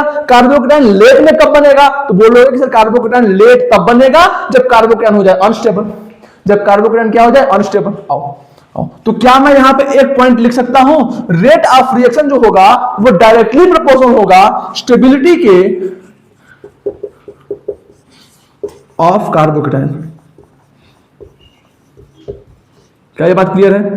यानी कि कार्बोकेटायन की स्टेबिलिटी जितनी अधिक होगी उतना फास्ट रिएक्शन, कार्बोकेटायन की स्टेबिलिटी जितनी कम होगी उतना स्लो रिएक्शन, उतना स्लो रिएक्शन। क्या ये बात भी क्लियर हुआ? क्या ये बात भी क्लियर हो? बताओ बताओ। अगर कार्बोकेटायन अधिक स्टेबल होगा तो ये वाला स्टेप थोड़ा फास्ट रहेगा, अगर कार्बोकेटायन कम स्टेबल हुआ तो ये वाला स्टेप थोड़ा और धीरे हो जाएगा। तो क्या स्टेप जो पहला स्टेप है इसमें टाइम चेंज हो रहा है, हाँ या ना? तो बोलोगे सर टाइम बिल्कुल चेंज हो रहा है। तो क्या ये जो पहला स्टेप है यही, इसमें जो कार्बोकेटायन का फॉर्मेशन हो रहा है यही रेट को डिसाइड कर रहा है? ठीक बात है, यस सर। तो रेट ऑफ रिएक्शन किस पे डिपेंड करेगा? Formation of stability of carbocation पे। किस पे डिपेंड करेगा? Formation of carbocation. और कार्बोकेटायन कितना जल्दी फॉर्म होगा? जितना अधिक स्टेबल बनेगा। समझ में आया बात? तो सेकंड पॉइंट क्लियर होगा कि rate of reaction directly proportional to stability of carbocation. क्या ये बात क्लियर है? बोलो, क्या ये बात क्लियर है? आओ थर्ड पॉइंट पे आते हैं। ठीक, फॉर्मेशन ऑफ कार्बोकेटायन, क्या लिख रहा हूं? Formation of carbocation, formation of carbocation है ना, है ना, is the slowest step of overall reaction, hence it is said to be rate determining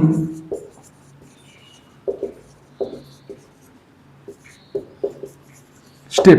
क्या ये बात क्लियर है कि जो हमारा कार्बोकेटायन का फॉर्मेशन है ये पूरे रिएक्शन का सबसे स्लोवेस्ट स्टेप है, इस वजह से हम लोग उसको क्या बोल देते हैं? रेट डिटरमाइनिंग स्टेप बोल देते हैं। क्या ये पॉइंट भी क्लियर है? जल्दी लिख लो, जल्दी लिख लो।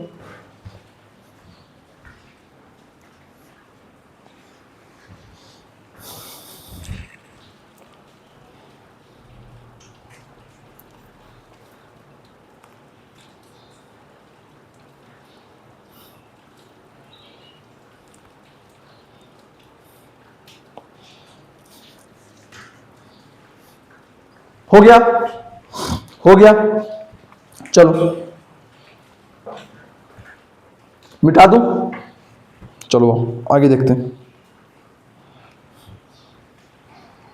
आगे देखते हैं।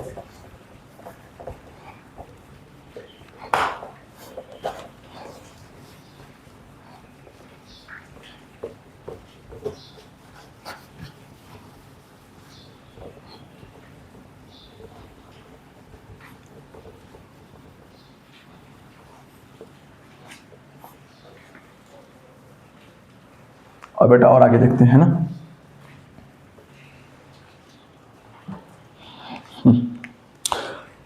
अब मैं तुमसे पूछना चाहूं कि चलो पहला बात तो ये क्लियर हो गया कि कार्बोकैटायन जो है, सॉरी, जो रेट ऑफ रिएक्शन है वो एक बात पे डायरेक्ट डिपेंड करेगा कि कार्बोकैटायन की स्टेबिलिटी क्या है। कार्बोकैटायन की स्टेबिलिटी क्या है, इस बात पर डिपेंड करेगा। ये बात तो क्लियर होगा सर? बिल्कुल ये बात क्लियर हो गया। मैं बोलता हूं कि जो रेट ऑफ रिएक्शन है इसको मैं ROR लिख देता हूं। जो रेट ऑफ रिएक्शन है वो एक और बात पे डिपेंड करेगी, वो क्या होगी? तो क्या बोलोगे आप? क्या बोलोगे आप? या मैं तुमसे ये पूछता हूं कि रेट ऑफ रिएक्शन किसके इक्वल होगा? किसके इक्वल होगा? तो तुम क्या बोलोगे? क्या बोलोगे?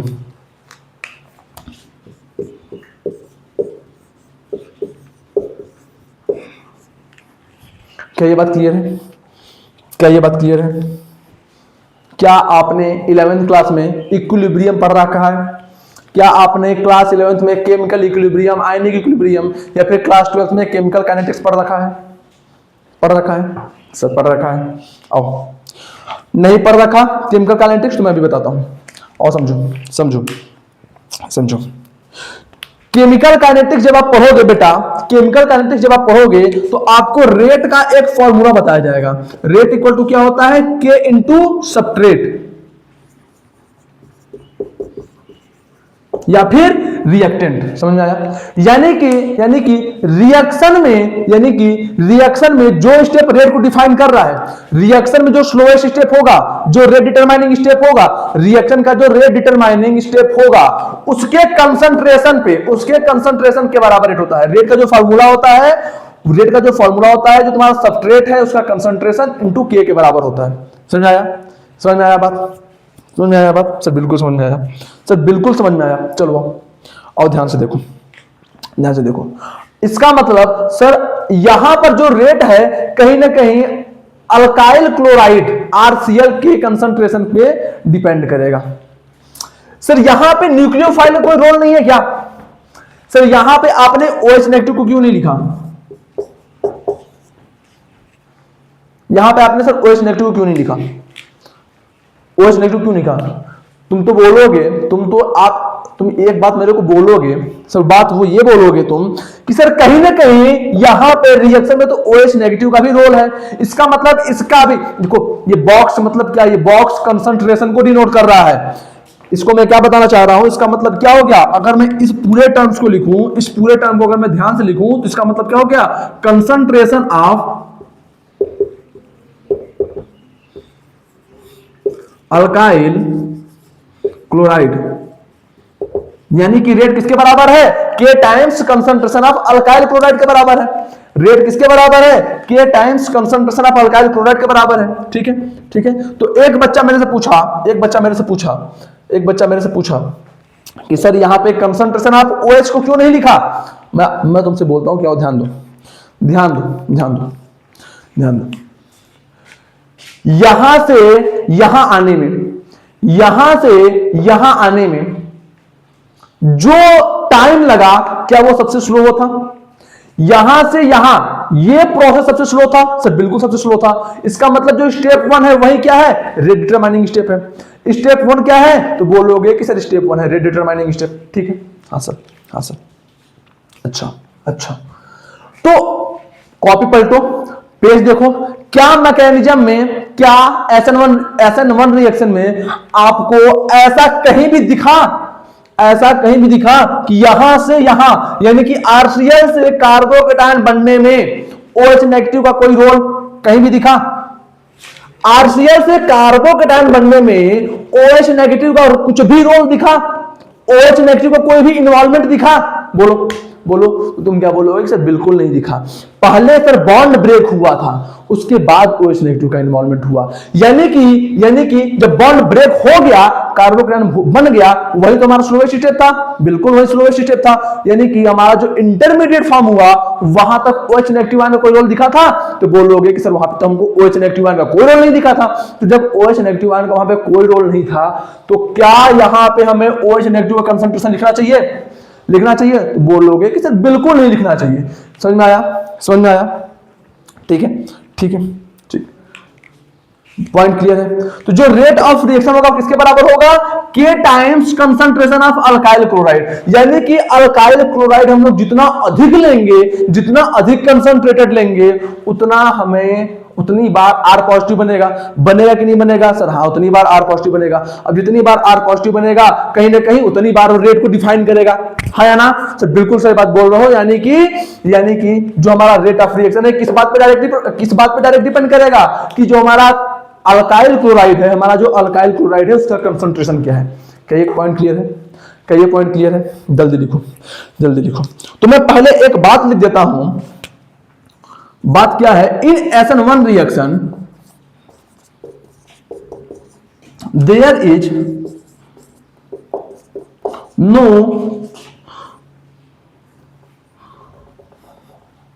impact of nucleophile in the rate determining step, hence on changing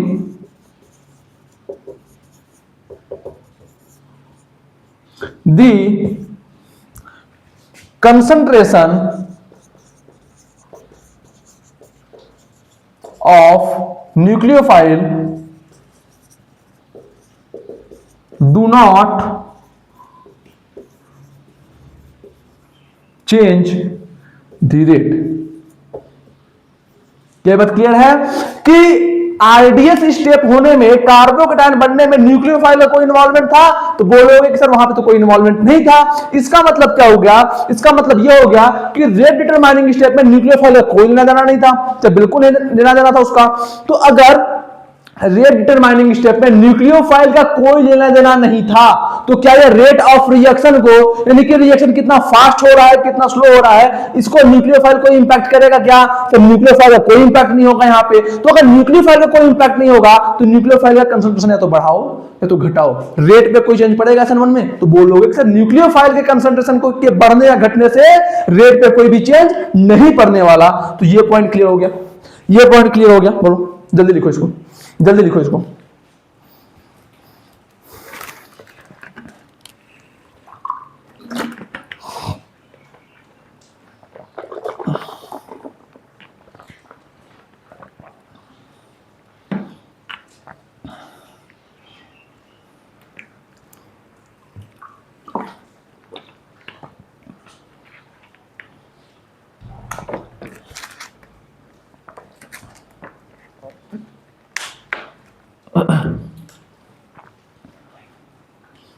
हो गया, हो गया, मिटाऊं मिटाऊं? चलो,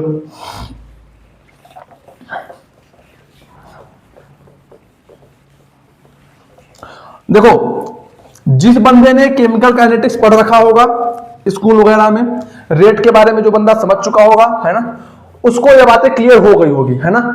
और जिसने नहीं पढ़ा वो इस पॉइंट को याद रख लो कि इस पॉइंट पे डायरेक्ट अगर क्वेश्चन आएगा तो डायरेक्ट आएगा कि जो रेट होता है, रेट ऑफ रिएक्शन होता है SN1 में, वो किसके बराबर होता है? K times concentration of alkyl halide. K times concentration of alkyl halide.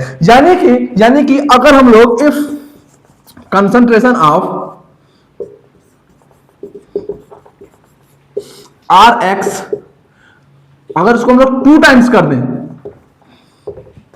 क्या कर दें? 2 टाइम्स कर दें, तो रेट भी क्या हो जाएगा? 2 टाइम्स हो जाएगा। रेट भी क्या हो जाएगा?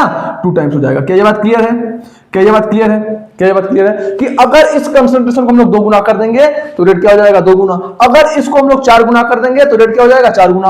अगर इसको हम लोग 6 गुना कर देंगे तो रेट क्या हो जाएगा? 6 गुना। ये बात क्लियर है सर? बिल्कुल क्लियर है। अब देखो अगली बात करो, अगली बात करो। If concentration of OH negative, दूसरा क्वेश्चन ये पूछ सकता है, if concentration of OH negative is become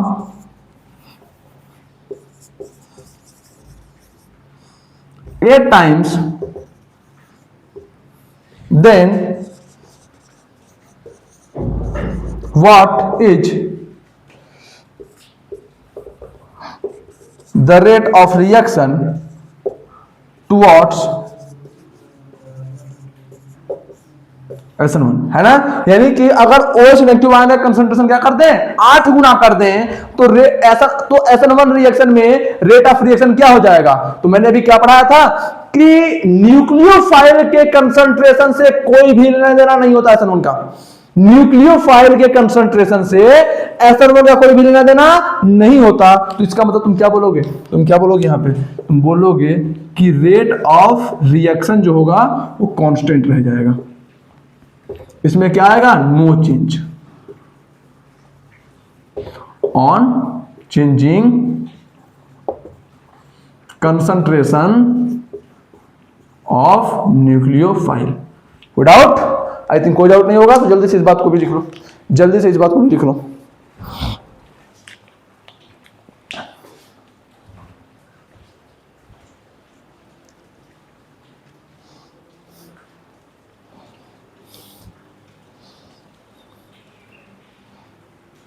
हो गया, जल्दी करो,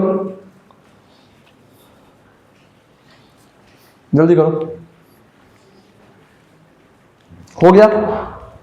चलो मिटा दो, चलो मिटा देता हूं, है ना, इसको छोड़ देता हूं, अभी इधर ही काम करते हैं।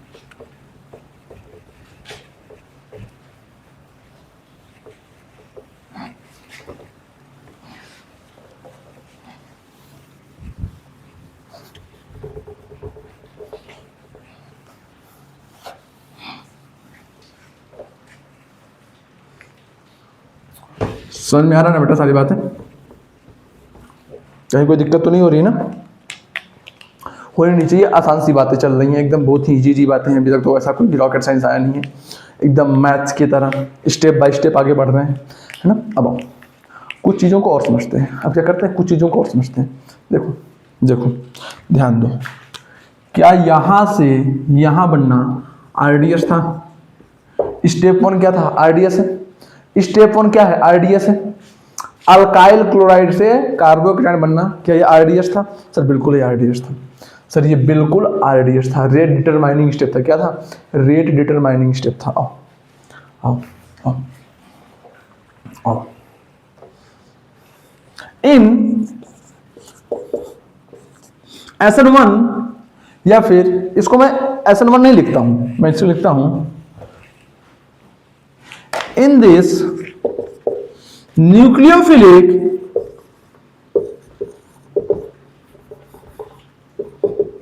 substitution reaction, the rate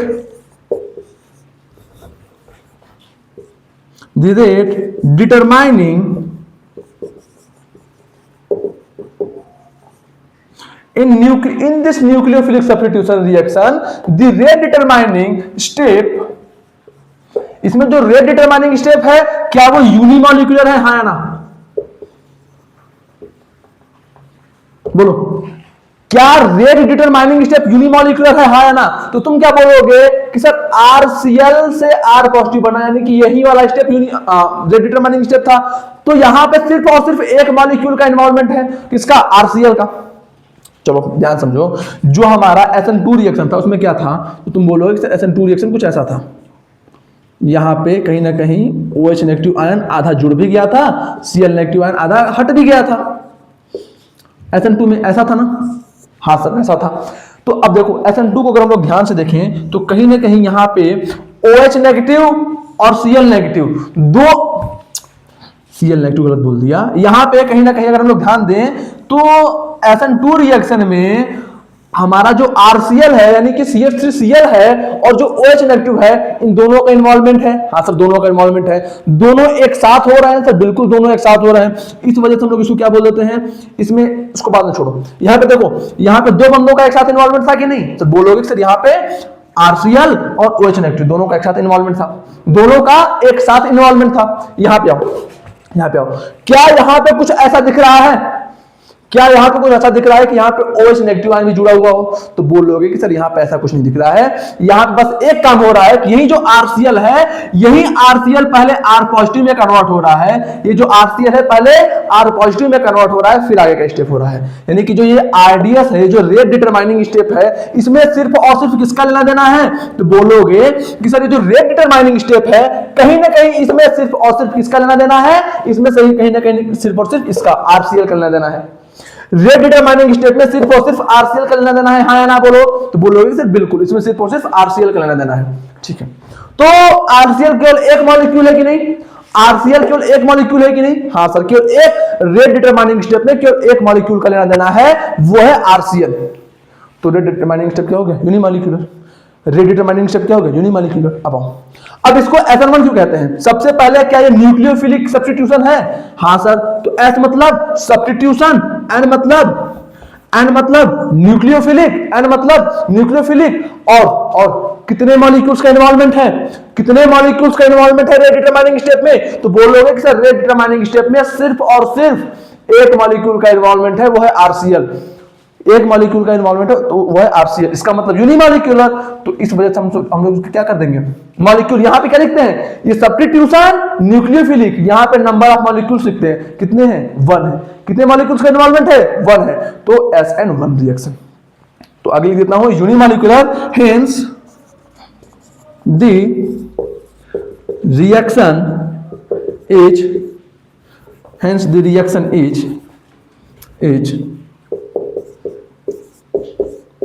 SN1। क्या ये बात आपको क्लियर हुआ? क्या ये बात आपको अच्छे से समझ में आया? तुमसे कोई बंदा बोले कि डेफिनेशन लिखो SN1 रिएक्शन का, अब 2 से 3 नंबर में क्वेश्चन दे दे, तो क्या ये सारी बातें आप लोग अच्छे से कर लोगे? वहां पे इस चीज को अच्छे से लिख के आ जाओगे।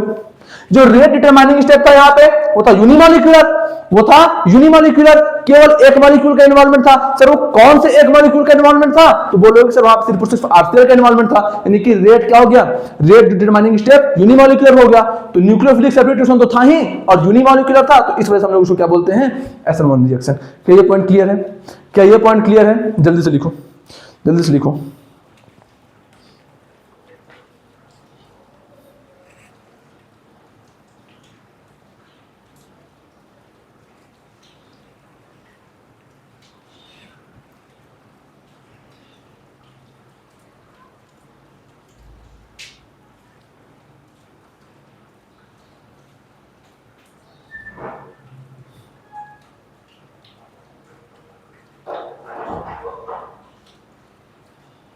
हो गया? हो गया। अगला पॉइंट लिखता हूं,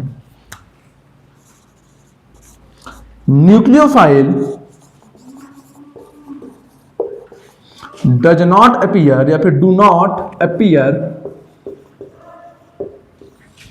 इन the rate determining step in SN1 reaction, है ना? है ना? देयरफॉर concentration of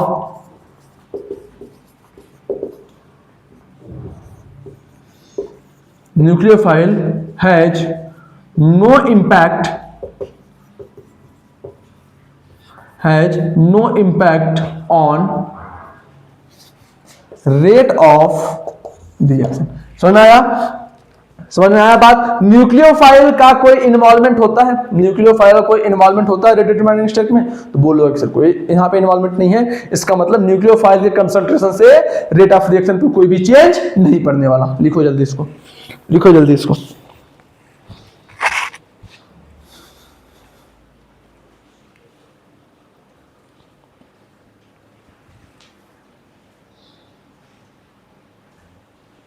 हो गया बेटा?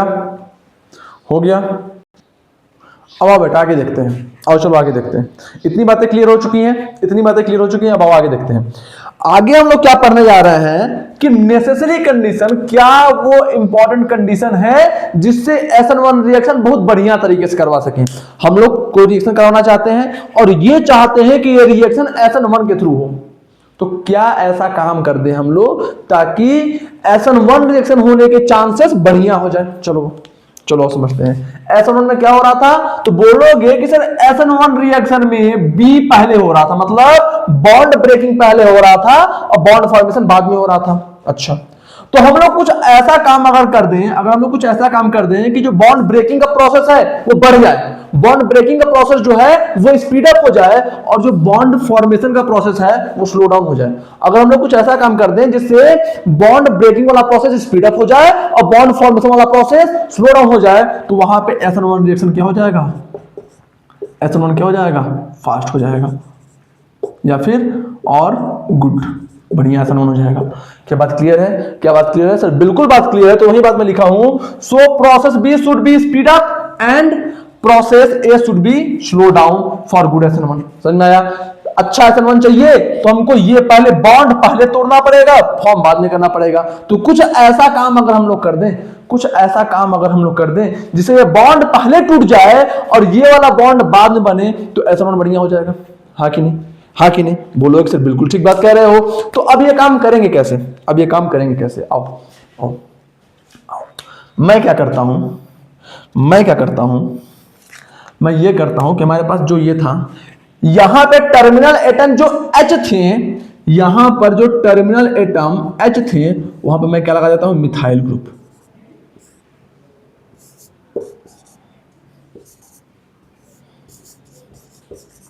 ठीक ठीक, हाँ सर बिल्कुल ठीक बात है, बिल्कुल ठीक बात है। अब मुझे बताओ, अब मुझे बताओ, अब मुझे बताओ, अच्छे से लिखता हूं, एकदम प्रॉपर अच्छे से लिखता हूं।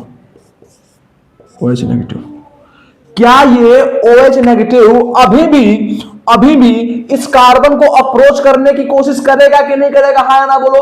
तो तुम बोलोगे कि सर अभी भी क्लोरीन पे डेल्टा नेगेटिव और इस कार्बन पे डेल्टा पॉजिटिव चार्ज होगा। मैं पूछूंगा क्यों होगा, तो बोलोगे कि सर क्लोरीन अधिक इलेक्ट्रोनेगेटिव है, इस वजह से क्लोरीन के ऊपर डेल्टा नेगेटिव और कार्बन के ऊपर डेल्टा पॉजिटिव चार्ज होगा। ठीक बात है? ठीक बात है? बोलोगे सर बिल्कुल ठीक बात है। इसका मतलब ये OH नेगेटिव अभी भी यहां पे अप्रोच करने की कोशिश तो करेगा। सही बात है सर, बिल्कुल करेगा। लेकिन प्रॉब्लम क्या आएगी? प्रॉब्लम क्या आएगी? क्या ये मिथाइल ग्रुप अब एक बड़ा ग्रुप हो गया? हाइड्रोजन क्या था? बोलोगे कि सर ये हाइड्रोजन तो एक छोटा ग्रुप था, ये छोटा ग्रुप था, ये भी छोटा ग्रुप था, ये भी छोटा ग्रुप था। लेकिन यहां पे ये तीनों मिथाइल ग्रुप क्या हो गए? एक बल्की ग्रुप हो गए। क्या हो गए? बल्की ग्रुप। बल्की ग्रुप मतलब बड़े ग्रुप्स हो गए, बड़े ग्रुप्स हो गए। अच्छा अच्छा, तो अब अगर ये बड़े बड़े ग्रुप्स हैं, अगर ये बड़े बड़े ग्रुप्स हैं, तो क्या ये इस OH नेगेटिव आयंस को इस कार्बन तक आसानी से आने देंगे? क्या ये इस OH नेगेटिव आयन को इस कार्बन तक आसानी से पहुंच जाने देंगे? तो तुम क्या बोलोगे? क्या बोलोगे कि सर देखो बात ऐसा है, बात ऐसा है, बात ऐसा है कि कहीं ना कहीं ये जो OH नेगेटिव आयन है ये इन सब ग्रुप्स से एक रिपल्सन फील करना शुरू कर देगा। रिपल्सन क्यों फील करना शुरू कर देगा? क्योंकि तुम ऐसे समझो कि इन ग्रुप्स के पास भी तो इलेक्ट्रॉन्स हैं, इन ग्रुप्स के पास भी तो इलेक्ट्रॉन्स हैं। हाँ सर, हाँ सर। तो क्योंकि ये OH नेगेटिव आयन अब इन ग्रुप से रिपल्सन फील करना शुरू कर देगा, जिसके वजह से ये OH नेगेटिव आयन इस कार्बन पे अप्रोच फास्ट तरीके से नहीं कर पाएगा। तो जब ये OH नेगेटिव आयन फास्ट तरीके से इस कार्बन पे अप्रोच नहीं कर पाएगा, तो बॉन्ड फॉर्मेशन का प्रोसेस क्या हो जाएगा? स्लो हो जाएगा। और बॉन्ड टूटने का प्रोसेस क्या हो जाएगा? फास्ट हो जाएगा। सर बॉन्ड जल्दी क्यों टूट जाएगा? बॉन्ड जल्दी क्यों टूट जाएगा? पहले इतना लिख लो, इतना लिख लो, इसको मैं पूरा इरेज करके और अच्छे से समझाता हूं। इतना लिख लो, लिखो जल्दी।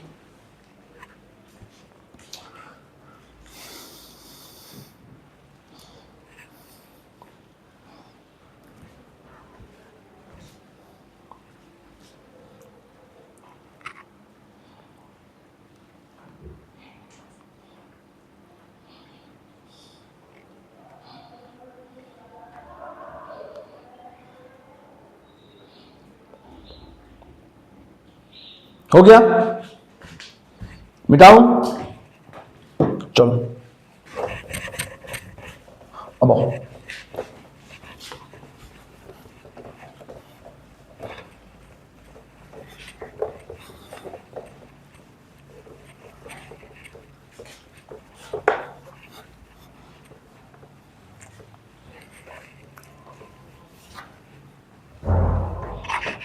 अब आओ, समझते, आओ ध्यान से समझते। क्या मैंने यही काम कर दिया था? CH3 था ना, इसको मैं और अच्छे से लिखता हूं, H H H, है ना। यहां पे भी करता हूं वही काम, C H H H, यहां पे भी वही काम करता हूं, C H H, है ना। इसको और अच्छे से लिखता हूं।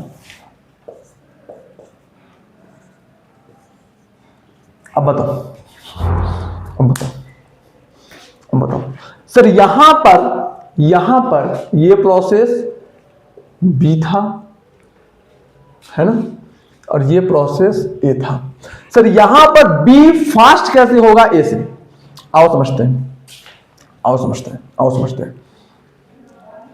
पुराने केस को देखो, पुराने केस को, H H H, यहां पे था OH, तो यहां पे अटैक पहले आसानी से हो जाता, है ना। यहां पे क्या होता, यहां पे हमारा ये था हमारा A, ये था हमारा B, है ना, है ना। हाँ सर, पुराने केस को देखो ध्यान से, पुराने केस को देखो ध्यान से। पुराने केस में कहीं ना कहीं सिर्फ और सिर्फ 3 हाइड्रोजन, पुराने केस में कहीं ना कहीं सिर्फ और सिर्फ 3 हाइड्रोजन, यानी कि 1 bond pair, 2 bond pair, 3 bond pair. ये देखो OH नेगेटिव आयंस के पास इलेक्ट्रॉन पेयर होंगे कि नहीं? हाँ सर होंगे। तो ये जो OH नेगेटिव आयन के पास इलेक्ट्रॉन पेयर है, वो कहीं ना कहीं सिर्फ इन 3 बॉन्ड पेयर से रिपल्सन फील कर रहे होंगे, हाँ या ना सर? बिल्कुल। इसका मतलब यहां पे रिपल्सन जो है, यहां पर जो है ये जो लोन पेयर और जो बॉन्ड पेयर का जो रिपल्सन है, क्या वो यहां पे कम होगा? सर बिल्कुल कम होगा। यहां पे देखो 1 2 3 4 5 6 7 8 9 10 11 12, देखो ध्यान से, क्या ये OH नेगेटिव आयन का जो लोन पेयर है, ये 12 बॉन्ड पेयर से रिपल्सन फील कर रहा होगा, हाँ या ना? हाँ या ना? तो बोलोगे कि सर बिल्कुल फील कर रहा होगा, बोलोगे कि सर बिल्कुल फील कर रहा होगा। ये यहां पहुंचना तो चाहेगा, यहां पे डेल्टा पॉजिटिव डेल्टा नेगेटिव, कहीं ना कहीं यहां इसके आसपास आ तो रहा है, इसके इलेक्ट्रॉन कहीं ना कहीं इसको अफेक्ट तो कर रहे हैं, लेकिन यहां पर इतने बॉन्ड पेयर से रिपल्सन भी तो फील कर रहा है। हाँ बोलो, हाँ कि ना? Yes sir. तो अब देखो, क्योंकि यहां पे रिपल्सन क्या हो गया, यहां पे जो हमारा रिपल्सन है, यहां पर जो हमारा रिपल्सन है वो क्या हो गया? बढ़ गया, बढ़ गया। यहां पे रिपल्सन क्या हो गया? बढ़ गया। तो जब ये रिपल्सन बढ़ गया, तो क्या ये OH नेगेटिव आयन इस कार्बन तक आसानी से अप्रोच कर पाएगा? तो बोलोगे सर नहीं कर पाएगा। इसका मतलब जो स्टेप ए था का, ये जो ऑक्सीजन का कार्बन तक अप्रोच करने वाला प्रोसेस था, वो तो स्लो डाउन हो गया सर। बिल्कुल। अब जब ये स्लो डाउन हो गया तो फास्ट क्या होगा? बोलोगे कि सर ये जो बॉन्ड फ्यूजन है फास्ट हो जाएगा। अब बॉन्ड फ्यूजन फास्ट कैसे हो जाएगा? अरे भाई, अरे भाई, अरे भाई, ये जो बॉन्ड के इलेक्ट्रॉन्स हैं, ये जो बॉन्ड में 2 इलेक्ट्रॉन्स हैं, वो इसके लोन पेयर इन सबके बॉन्ड पेयर से भी तो रिपल्सन फील कर रहे होंगे। हाँ सर बिल्कुल फील कर रहे होंगे। इसका मतलब क्या हुआ?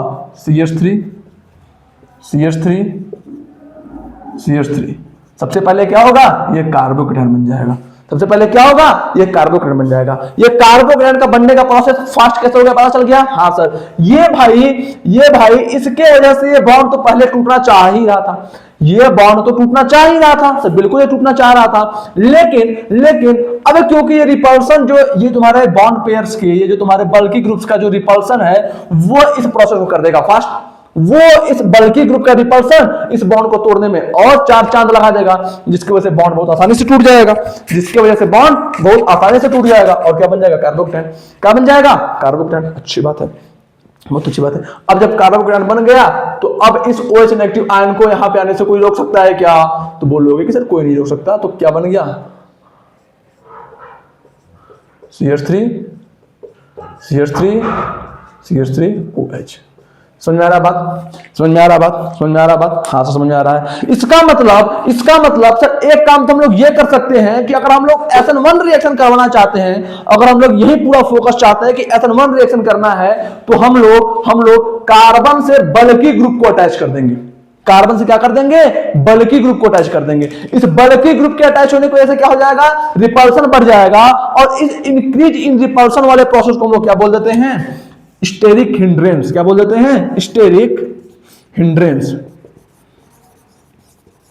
ये स्टेरिक हिंड्रेंस यानी कि स्टेरिक रिपल्सन बढ़ जाएगा।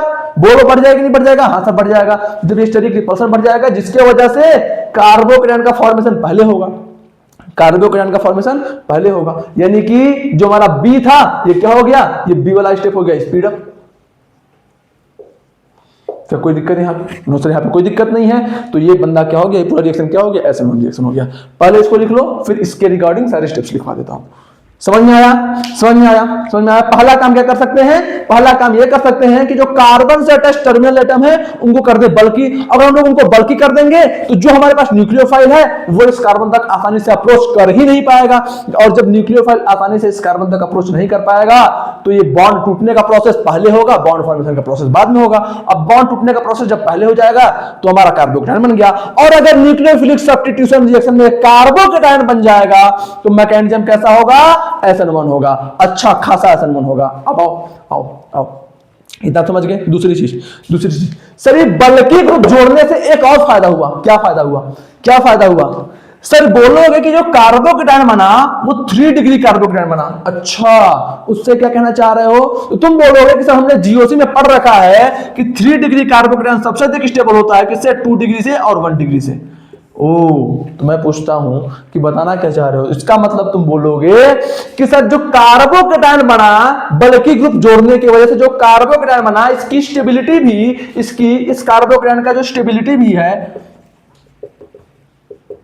जो कार्बोकेटायन बना इसका जो स्टेबिलिटी है वो भी क्या हो गया? बढ़ गया। वो भी क्या हो गया? बढ़ गया। अच्छा, ये बात क्लियर हुआ? हाँ सर। तो जब कार्बोकेटायन का स्टेबिलिटी बढ़ गया तो जितना स्टेबल कार्बोकेटायन उतना अच्छा SN1 reaction. Rate of reaction toward SN1 is directly proportional to stability of carbocation, लिखवाया था ना? तो जितना अधिक ये कार्बोकेटायन स्टेबल उतना अच्छा SN1। तो ये पॉइंट भी आई थिंक क्लियर हो गया होगा। सर ये 3 डिग्री अधिक स्टेबल क्यों है? 3 डिग्री अधिक स्टेबल क्यों है? क्यों? क्योंकि इसके पास 3 3 6 3 9। अच्छा, ये कार्बोकेटायन से अटैच पहला कार्बन अल्फा, ये कार्बन भी अल्फा, ये कार्बन भी अल्फा। इसके पास 9 अल्फा हाइड्रोजन है, इसके पास 9 अल्फा हाइड्रोजन है। इसका मतलब ये 9 अल्फा हाइड्रोजन के साथ क्या कर सकता है? Hyper conjugation. क्या कर सकता है? मैं इसको अच्छे से लिख देता हूं, हाइपर कॉन्जुगेशन।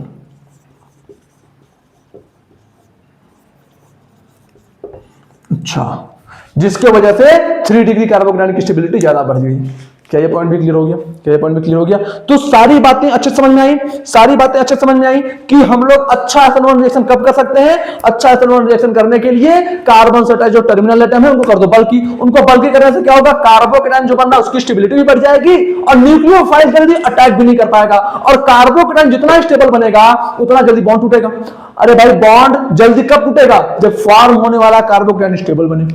अगर अगर यही मिथाइल ग्रुप के साथ करते हैं, देखो अगर यहां पे हम लोग पहले बॉन्ड तोड़ते हैं तो हमको क्या मिलता? H H H, ये पॉजिटिव मिलता। क्या ये कार्बोकेटायन स्टेबल है? तो तुम बोलोगे सर ये कार्बोकेटायन तो 1 डिग्री भी नहीं है। इसका मतलब ये क्या है? Very unstable. ये कार्बोकेटायन क्या हो गया? Very unstable. अच्छा, यानी कि अगर ये कार्बोकेटायन बहुत अधिक अनस्टेबल है तो क्या प्रोसेस बी यानी कि बॉन्ड ब्रेकिंग का प्रोसेस ए से पहले हो पाएगा? बोलोगे सर नहीं हो पाएगा। क्यों? क्योंकि ये कार्बन कार्बोकेटायन बनना ही नहीं चाहेगा। क्यों नहीं बनना चाहेगा? कि मन तो रहा अनस्टेबल।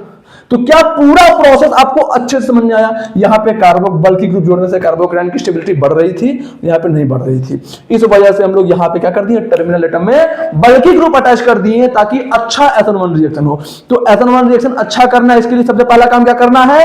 सबसे पहला काम यह करना है कि हमें जो कार्बन एटम से अटैच टर्मिनल एटम है, किस कार्बन एटम से अटैच? वो कार्बन जिससे हमारा हैलाइड ग्रुप अटैच है, उस कार्बन से जो टर्मिनल एटम्स अटैच हैं उनको हम लोग कर देंगे बल्कि। उससे फायदा क्या होगा? उनको बल्कि करने से जो हमारे पास न्यूक्लियोफाइल है वो जल्दी उस कार्बन तक अप्रोच नहीं कर पाएगा, पहला फायदा। दूसरा फायदा क्या होगा? दूसरा फायदा यह होगा कि बॉन्ड ब्रेकिंग के बाद जो कार्बोकेटायन बनेगा उसकी स्टेबिलिटी बढ़ जाएगी। अच्छा, तो जब उस कार्बोकेटायन की स्टेबिलिटी बढ़ जाएगी तो SN1 रिएक्शन भी फास्ट हो जाएगा। सारे पॉइंट समझ गए? जल्दी से सारी बातों को लिख लो, फिर इन सबको मैं पॉइंट वाइज लिखवा देता हूं। जल्दी करो।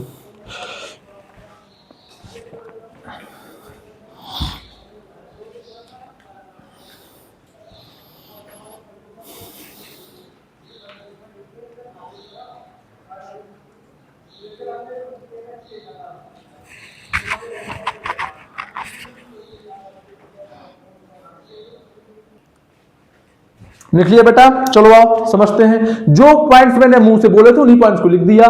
क्या? The steric bulk around carbon holding leaving group. Leaving group क्या?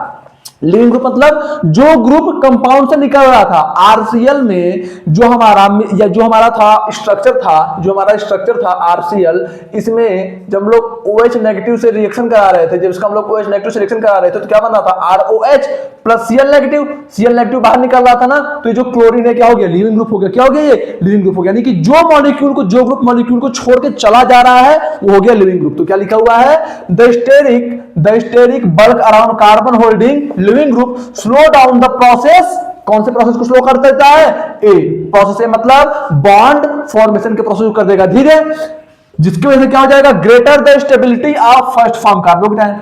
जिसकी वजह से जो कार्बोकेटायन बनने वाला, जो पहला कार्बोकेटायन बनने वाला है, उसकी जो स्टेबिलिटी है वो बढ़ जाती है। तो जब उसकी स्टेबिलिटी बढ़ जाती है तो फास्टर इज द प्रोसेस है।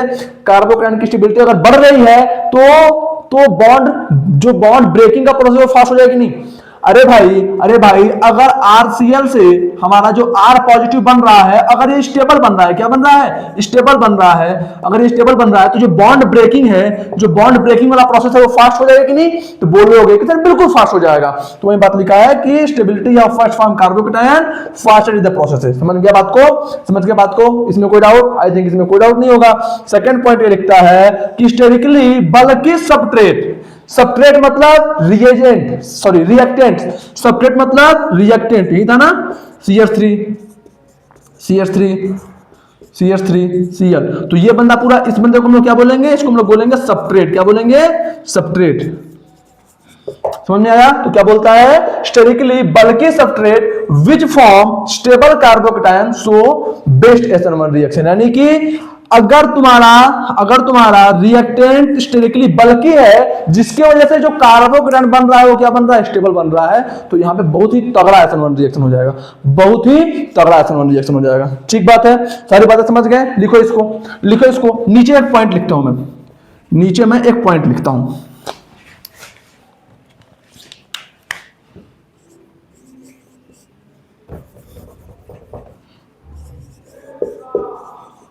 पॉइंट क्या है? जो 3 डिग्री अल्काइल हैलाइड होगा, rate of reaction towards SN1। जो 3 डिग्री अल्काइल हैलाइड होगा वो सबसे अच्छा SN1 रिएक्शन करेगा। फिर 2 डिग्री अल्काइल हैलाइड, फिर 1 डिग्री अल्काइल हैलाइड, फिर मिथाइल हैलाइड,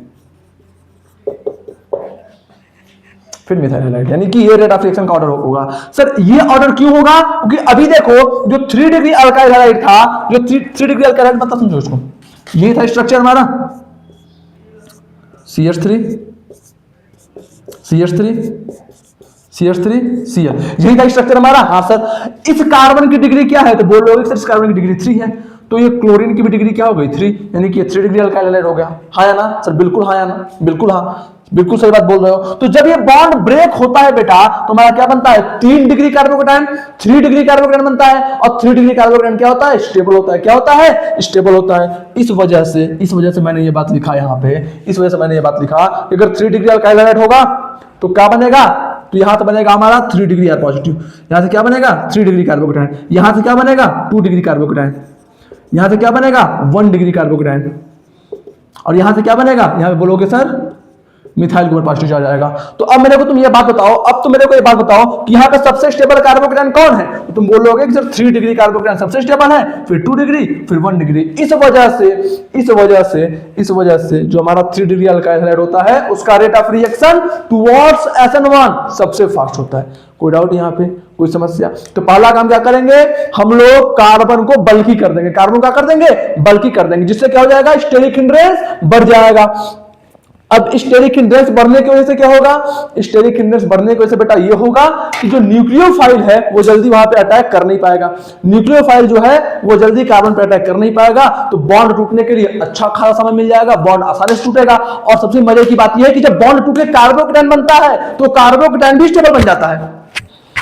बॉन्ड टूटने के बाद जो कार्बोकेटायन बना वो भी स्टेबल बन गया। अच्छा सबसे इंपॉर्टेंट बात यह है, जब कार्बोकेटायन में बेटा स्टेबल बन गया तब तो SN1 रिएक्शन फास्ट होना ही होना है। क्यों? क्योंकि rate of reaction toward SN1 is directly proportional to stability of carbocation. तो सारी बातें क्लियर हैं, अच्छे से समझ गए? कोई डाउट? आई थिंक कोई डाउट नहीं होगा। तो इसको लिखो, इसको लिख लो, अच्छे से आप लिख लो। और आज के लिए इतना ही करते हैं, ठीक है? आज के लिए इतना ही करते हैं क्योंकि मौसम है खराब और थोड़ी सी लाइट आ रही जा रही है। समझ गए बात को? तो सबसे इंपॉर्टेंट बात यह है कि इतनी चीजों को आप अच्छे से रिवाइज कर लेना। कल हम लोग SN1 रिएक्शन को पूरी तरह से कंप्लीट कर लेंगे, सारे केसेस देख लेंगे और ट्राई करेंगे कम से कम 20 से 30 क्वेश्चन SN1 रिएक्शन के PYQ तो ऑब्वियसली नॉट, लेकिन जितने भी अच्छे क्वेश्चन अच्छे अच्छे बुक से, चाहे मानसू पांडे हो चाहे MS चौहान हो, और जो PYQ है उनको हम लोग यहाँ पे लगा के खत्म कर डालें, ठीक है? तो कल या परसों अच्छी खासी प्रैक्टिस हो जाएगी SN1 रिएक्शन पे। तो इसको लिख लो और ख्याल रखो, अच्छे से पढ़ाई लिखाई करते रहो। ऑल द वेरी बेस्ट, ठीक है? ध्यान से सारी बातों को लिख लो।